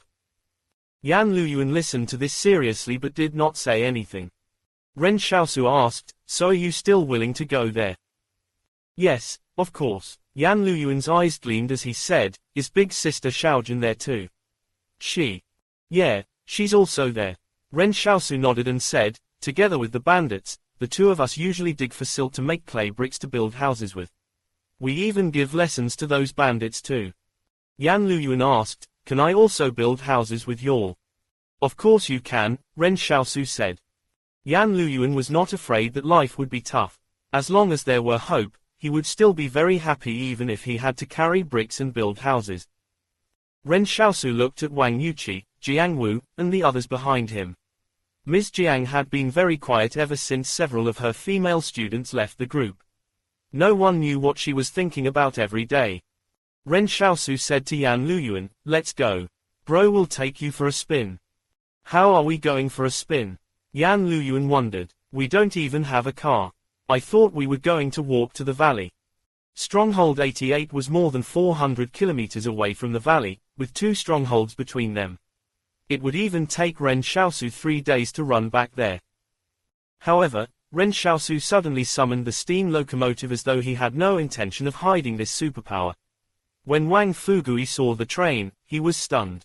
"Xiaosu, this is a train." "That's right," Ren Xiaosu said with a smile, "Let's go for a ride on the train." Everyone behind him started laughing.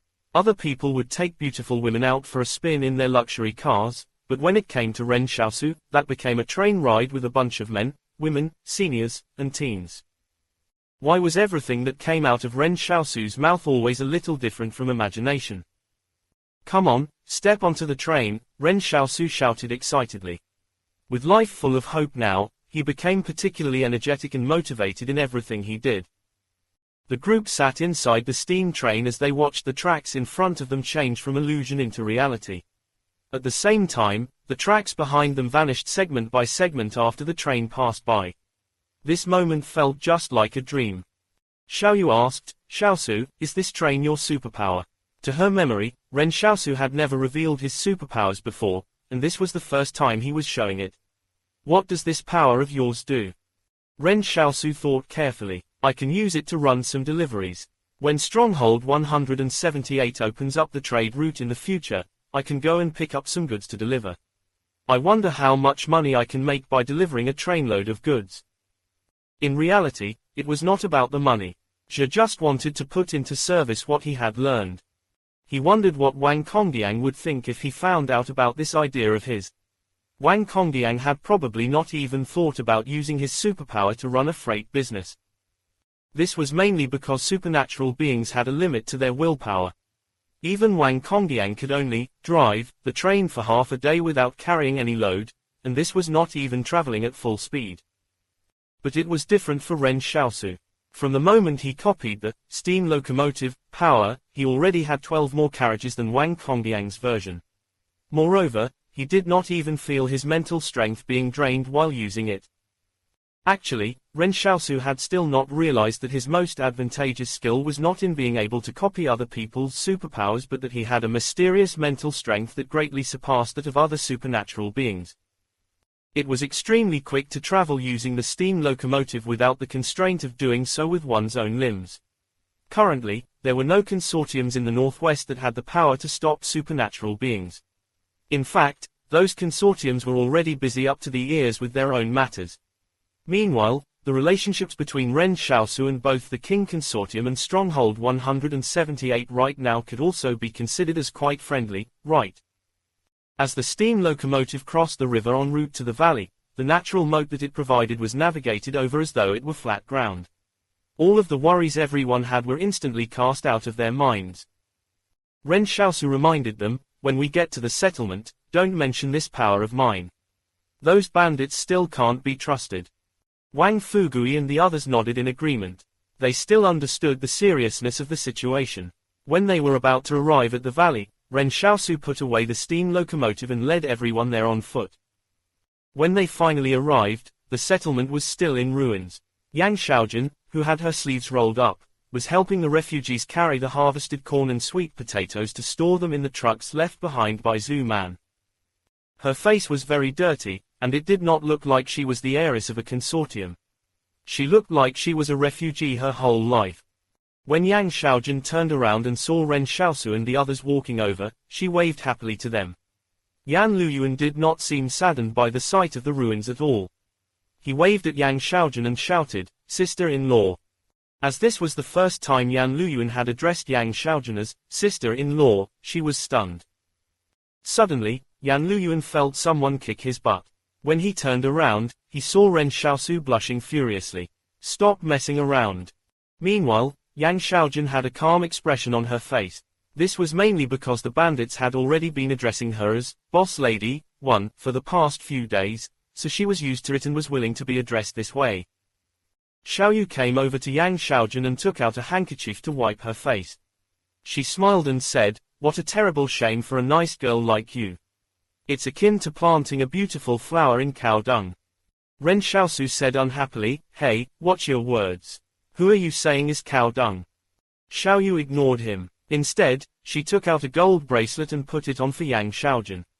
"Big sis doesn't have much money, and this bracelet is not heavy enough either, so please don't mind it.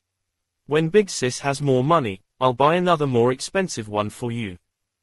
Yang Xiaojun did not decline it. Rather, she smiled gleefully and said, "Of course. I don't mind, I like it a lot." Chapter 369 Getting Ready for Battle. Xiaoyu kept looking at Yang Xiaojun. The more she looked at her, the more she liked her. Yang Xiaojun looked very cultured and was beautiful as well. At the same time, it did not feel like she was a delicate girl who could not fend for herself. Where else could she find a sister-in-law like her? Xiaoyu was already thinking about the dowry for Ren Xiaosu before the relationship had even started taking shape. She even wanted to ask Ren Xiaosu what he would name his child. How many children would Ren Xiaosu and Yang Xiaojun have? If they only had 2, she could help take care of them. But any more than that and it would be really tough for her to handle. When everyone went back to work, Xiaoyu secretly asked Ren Xiaosu, "Did you use the tent that Big Sis prepared for you?" The first thing that Xiaoyu thought about the moment they arrived here was this. When she saw that there was not even a proper place for them to live, she knew the tent would definitely come in handy.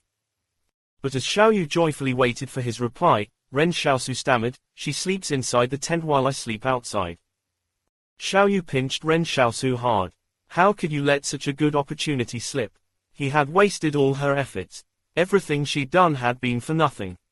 To avoid further questioning, Ren Xiaosu quickly went over to the refugees and gathered everyone together. I believe everyone already knows that the Zong Consortium in the north probably knows that we're here. Now that the south is in chaos, we might be in danger if we continue living here. At this moment, Jin Lan took the lead and shouted, "Boss, we'll follow you wherever you go." Ren Xiaosu paused for half a minute before suddenly saying, "Actually, I'm not from Stronghold 178. He felt that a wonderful hope should not be mixed with deception. If that dream were really worth it, there should be no impurities. So he had to be honest with them. After the bandits gradually quieted down, Ren Xiaosu continued, "I know both Zhu Xianchu and Zhang Jinglan, and we even have a good relationship, but I'm not actually from Stronghold 178. If any of you wish to leave, I can write you a recommendation letter. As for whether you'll be allowed to join Stronghold 178, I can't guarantee that." Ren Xiaosu waited for everyone to make the decision. He was not pinning much hope on most of them choosing to remain with him. He had spoken the truth as he did not wish to deceive this group of people anymore. Sure enough, most of the bandits started looking at one another after hearing what Ren Xiaosu said. Regardless of whether the method that Ren Xiaosu had previously used to fool them was effective or not, even though everyone enjoyed the process of earning the bullets, they only chose to stay around because they ultimately were looking to join Stronghold 178. So the moment the truth was revealed, everyone instinctively hesitated. Someone stepped forward and said, "Boss, to be honest, I only chose to stay behind because I really wanted to go to Stronghold 178. So." Ren Xiaosu nodded. He beckoned for Yan Luyuan to get pen and paper, then wrote a letter to Zhu Xianchu and Zhang Jinglan on the spot. However, he could not guarantee that Stronghold 178 would take them in as a favor to him. Once someone got the ball rolling, the next bandit stepped forward and asked for a recommendation letter as well. Even though they were very happy here, their future was much more important. It was Stronghold 178 they were talking about. Within half an hour, roughly 1/3 of the 300-odd bandits had left.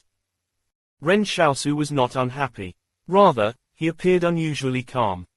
There was no point in forcing them to stay if they wanted to leave.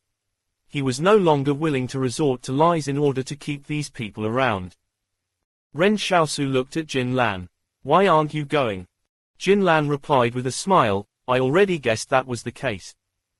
Ren Xiaosu was stunned. "You guessed it?" "Boss, I'm not stupid," Jin Lan said with a smile. "If Stronghold 178 really wanted to unify the valley, they wouldn't have to act so cautiously and only send 2 people here. With just a word from them, 99% of the bandits in the valley would take up the offer immediately." "Then you?" Ren Xiaosu was startled. He wanted to ask Jin Lan and the others why they did not leave if that were the case. Jin Lan said with a smile, "I'm in that 1%. When you and Boss Lady jumped into the muddy river and dug for silt together with us, I decided that I would follow you and explore the opportunities in the valley. Even if it wasn't the valley, we'd still have followed you wherever." After Jin Lan spoke up, Zhang Yiheng added, "There's nothing great about Stronghold 178 anyway. It gets so fucking cold there in the winter that we wouldn't even know who we are, so it's no loss even if we don't go there." Zhu Jinyuan said, "Bandits don't meet with a good end. We've come across all kinds of bandit leaders before, but this is the first time I've encountered a leader like you. It doesn't matter if we can't go to Stronghold 178. We'll just go wherever you say, boss." Ren Xiaosu was speechless. Meanwhile, Yan Luyuan, Yang Xiaojun, and the others were watching quietly from the side. Perhaps this was the reason why Ren Xiaosu liked it out here. They had been wandering through the vast wastelands for about a year now. It seemed like they had just been going from stronghold to stronghold, one after another, yet they never managed to find one they could truly call home. And now, it seemed like Ren Xiaosu had found it. Yan Luyuan whispered, "Sister-in-law, I like this place." Yang Xiaojun smiled and patted his head. "Me too." Ren Xiaosu took a deep breath and said, "Then let's head northwest. I purposely checked the records in the library and know that there's a Mount Kushui located in the northwest. Apparently, there's a valley in that mountain where it's spring all year round. The clear stream that passes through the valley does not freeze even in winter." The group of bandits looked at each other and started laughing. Then let's head to Mount Kushui. We've also heard of that place before, and some of us thought about going there too. But it seems that an extremely fierce group of wild boars led by a king is active in that area, so no one's dared to go there. Ren Xiaosu shouted, "Everyone, get on your motorcycles and take all your luggage. We're setting off. We can ride the motorcycles right now." Zhu Jinyuan's eyes lit up. What else would we do with these hundreds of bikes? Ren Xiaosu was incredulous. You gonna push them or leave them right here? Jin Lan mumbled, then do we still need to earn bullets to trade them in after we get to Mount Kushui? Ren Xiaosu answered seriously, of course you have to. Jin Lan was speechless. The journey to Mount Kushui in the north required him to go around the front lines at Mount Duban, Mount Tangwang, and Mt. Guan first, traveling about 100 kilometers west to Mount Kaolei. After that, they would turn and continue heading north. It was not that Ren Xiaosu was deliberately trying to take a detour, but that he wanted to avoid all the bandits' camps in case someone discovered their movements. Now that the south was plunged into a state of chaos, the Zong Consortium had become an uncontrollable hyena in the wilderness. The Zong Consortium had become the most dangerous presence of all. For this journey, each bandit gave 1 or 2 passengers a ride on their motorcycles. The female refugee riding pillion on Zhu Jinyuan's bike was so happy she could die. Zhu Jinyuan had always been a little reserved towards her, but it was all good now. He was finally not shy about it anymore. Jin Lan and the others even started teasing Zhu Jinyuan. After they got to Mount Kushui and finished building their houses there, they would hold a wedding for these two. But on the 3rd day of their journey, Ren Xiaosu was taken aback when they were close to arriving at Mount Kaolei. Stop, stop, stop. Someone asked, "Boss, what's the matter?" Ren Xiaosu frowned as he looked at their surroundings. He was looking for something. Ren Xiaosu whispered to Yang Xiaojun, "Quick. Search for a vantage point. The rest of you, find a place to hide. We're under attack." Jin Lan reacted and hurriedly gestured to the bandits. "Prepare for battle." No one knew where the enemy was, nor even what was going on. But if Ren Xiaosu said so, it definitely meant that danger was approaching. Zong Cheng had performed a card trick for Ren Xiaosu after they left Stronghold 88 to head into the valley. At that time, Ren Xiaosu deliberately asked Zong Cheng if he could conjure up 4 fours for him. When he drew the cards and covered them in his hands, he switched them out and replaced the 4 cards with his explosive poker cards. When the two of them parted ways, his mental connection to the explosive poker cards snapped due to the distance between them. It seemed his control over the explosive poker cards was also limited to a distance of around 1 to 2 kilometers. As for the specific range, Ren Xiaosu was not exactly sure. The reason why he was nervous now was because his connection to those 4 cards had returned. Zong Cheng was here. Chapter 370 Come and Kill Me. Ren Xiaosu had believed it was unlikely he would ever again come across those 4 playing cards he had placed on Zong Cheng. But he did not find it sad and even hoped he would never have to see him again. When his new life began, he felt he no longer needed to deal with those people from the consortiums like Zong Cheng anymore. As they had been carefully avoiding the other bandit gangs along the way, Ren Xiaosu was very sure no one noticed their whereabouts and therefore exposed it to Zong Cheng. This was something Ren Xiaosu was most careful about, so there couldn't possibly be any mistakes. He had even caught the spy who had infiltrated the group in order to keep their whereabouts a secret. He also decided they would have to leave the settlement they had grown familiar with. But despite all his efforts, their whereabouts had still been exposed. Zong Cheng's previous route should have taken him in the northeastern direction, so based on that logic, he should absolutely not be appearing here in the west, especially not in the vicinity of Mount Kaolei. Ren Xiaosu knew there could have been more than one spy hidden amid them. Moreover, the spy was so good they did not get discovered even after being put through so many observations and tests. That person could even be a former soldier of the Zong Consortium.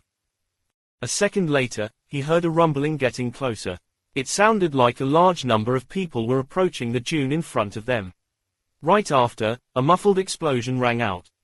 Ren Xiaosu stood in place and asked, "Did y'all hear something?" It sounded like something had exploded within a hard metal container before dragging its tail across the air. It then traveled in a crazy parabolic trajectory across the sky and headed towards Ren Xiaosu and the others. Yang Xiaojun, who was still searching for a vantage point, suddenly turned to Ren Xiaosu and shouted, "Ren Xiaosu, it's a mortar." With a loud boom, Ren Xiaosu stared blankly at the mortar shell that landed at Zhu Jinyuan's feet. Then he was blown into the air. A large amount of mud and debris was blown off the ground. That female refugee who was in love with Zhu Jinyuan ran in tears to the spot where he fell. She hugged his head and cried out to him, but the man she loved no longer responded to her.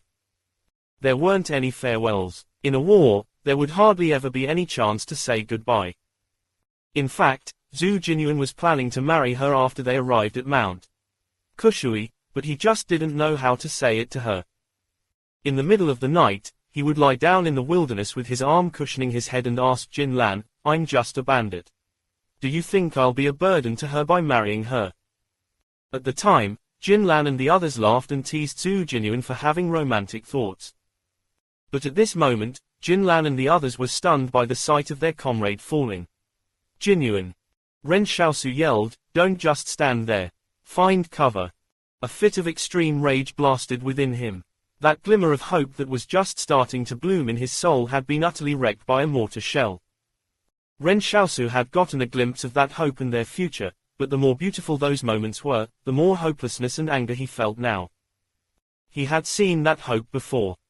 The enemy was prepared for the attack as they fired off more than one mortar round towards them.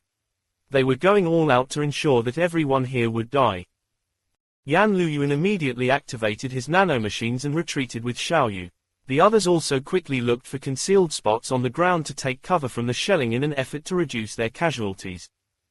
The mortar shells landed beside them one after another. Within a minute, dozens of bandits were either killed or wounded. Ren Xiaosu conjured up the steam locomotive out of nothing behind him and yelled, "Everyone, hide in the train." But at this moment, another mortar shell landed, directly on the steam locomotive. Ren Xiaosu spat out a mouthful of blood. So it turned out that he would receive backlash whenever the train took damage. But Ren Xiaosu did not even bother wiping off the blood on his mouth. "Motherfucker." Ren Xiaosu mumbled, "Motherfucker. Motherfucking hell." Ren Xiaosu suddenly charged in a frenzy towards where the mortars were fired from.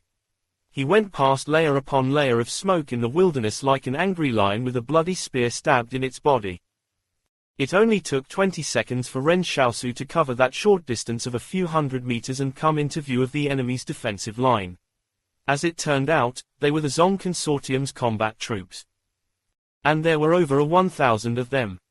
Should he go over? If he did, he might not be able to make it out.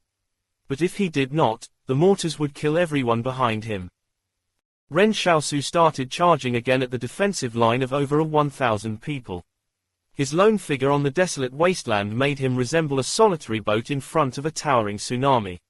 At the same time, it also made him look like the most brilliant star in the sky. Ren Xiaosu roared, "Zong Cheng, don't you want to kill me? I'm right here, where are you?" His voice reverberated like a large bell being struck.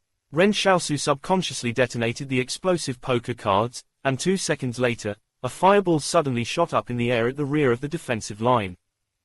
That was the gift from Ren Xiaosu to Zong Cheng, but he hated himself a little at this moment as he thought, "Why didn't I finish off this hyena from the north when I had the chance?" Self-blame, remorse, and anger formed into a killing intent within him. But after the explosive poker cards exploded, there were still no signs of chaos within the Zong Consortium's defensive line. This told Ren Xiaosu that something was wrong. It was not the normal way a fighting force would react when its commander fell. Zong Cheng was probably not dead yet. How could Zong Cheng still be alive? Ren Xiaosu immediately summoned his shadow clone and instantly covered his entire body with the nanomore. The two figures abruptly changed the direction on the battlefield and dashed towards where the explosive poker cards had just gone off. Without seeing for himself that Zong Cheng had really died, Ren Xiaosu would never be able to accept it. A moment later, the shadow clone rushed in against the intense gunfire ahead of Ren Xiaosu and charged straight into the battlefield where over 1,000 soldiers were holding the line. The fearsome shadow clone forced a bloody path through the crowd for Ren Xiaosu to follow. Amid the chaos, Ren Xiaosu held his black saber in one hand while using the other to constantly throw the grenades he had stored after pulling out the pins on them. After he ran out of grenades to throw, he started throwing the explosive poker cards next. The gratitude tokens he had originally accumulated to around 900 were decreasing rapidly, but he showed no signs of hesitation. No one was expecting Ren Xiaosu to barge into the defensive line alone, and they didn't expect him to remain unharmed up till now either. Ren Xiaosu started killing his way through the ranks while the surrounding Zong Consortium's soldiers shot indiscriminately at him. However, they discovered that the armored monster and Black Shadow did not seem like they were affected by the attacks at all. Someone attempted to aim an RPG at Ren Xiaosu, but Ren Xiaosu deliberately chose to attack where most people were congregated. If the RPG landed there, it would definitely injure many of their own troops. Ren Xiaosu had single-handedly turned the entire Zong Consortium's defenses upside down. When Ren Xiaosu looked at his surroundings, the image of Zhu Jinyuan's smiling face suddenly appeared in his mind. Then the faces of those around him turned into demonic shadows. But that did not matter as dawn was already here. The gods were about to rise.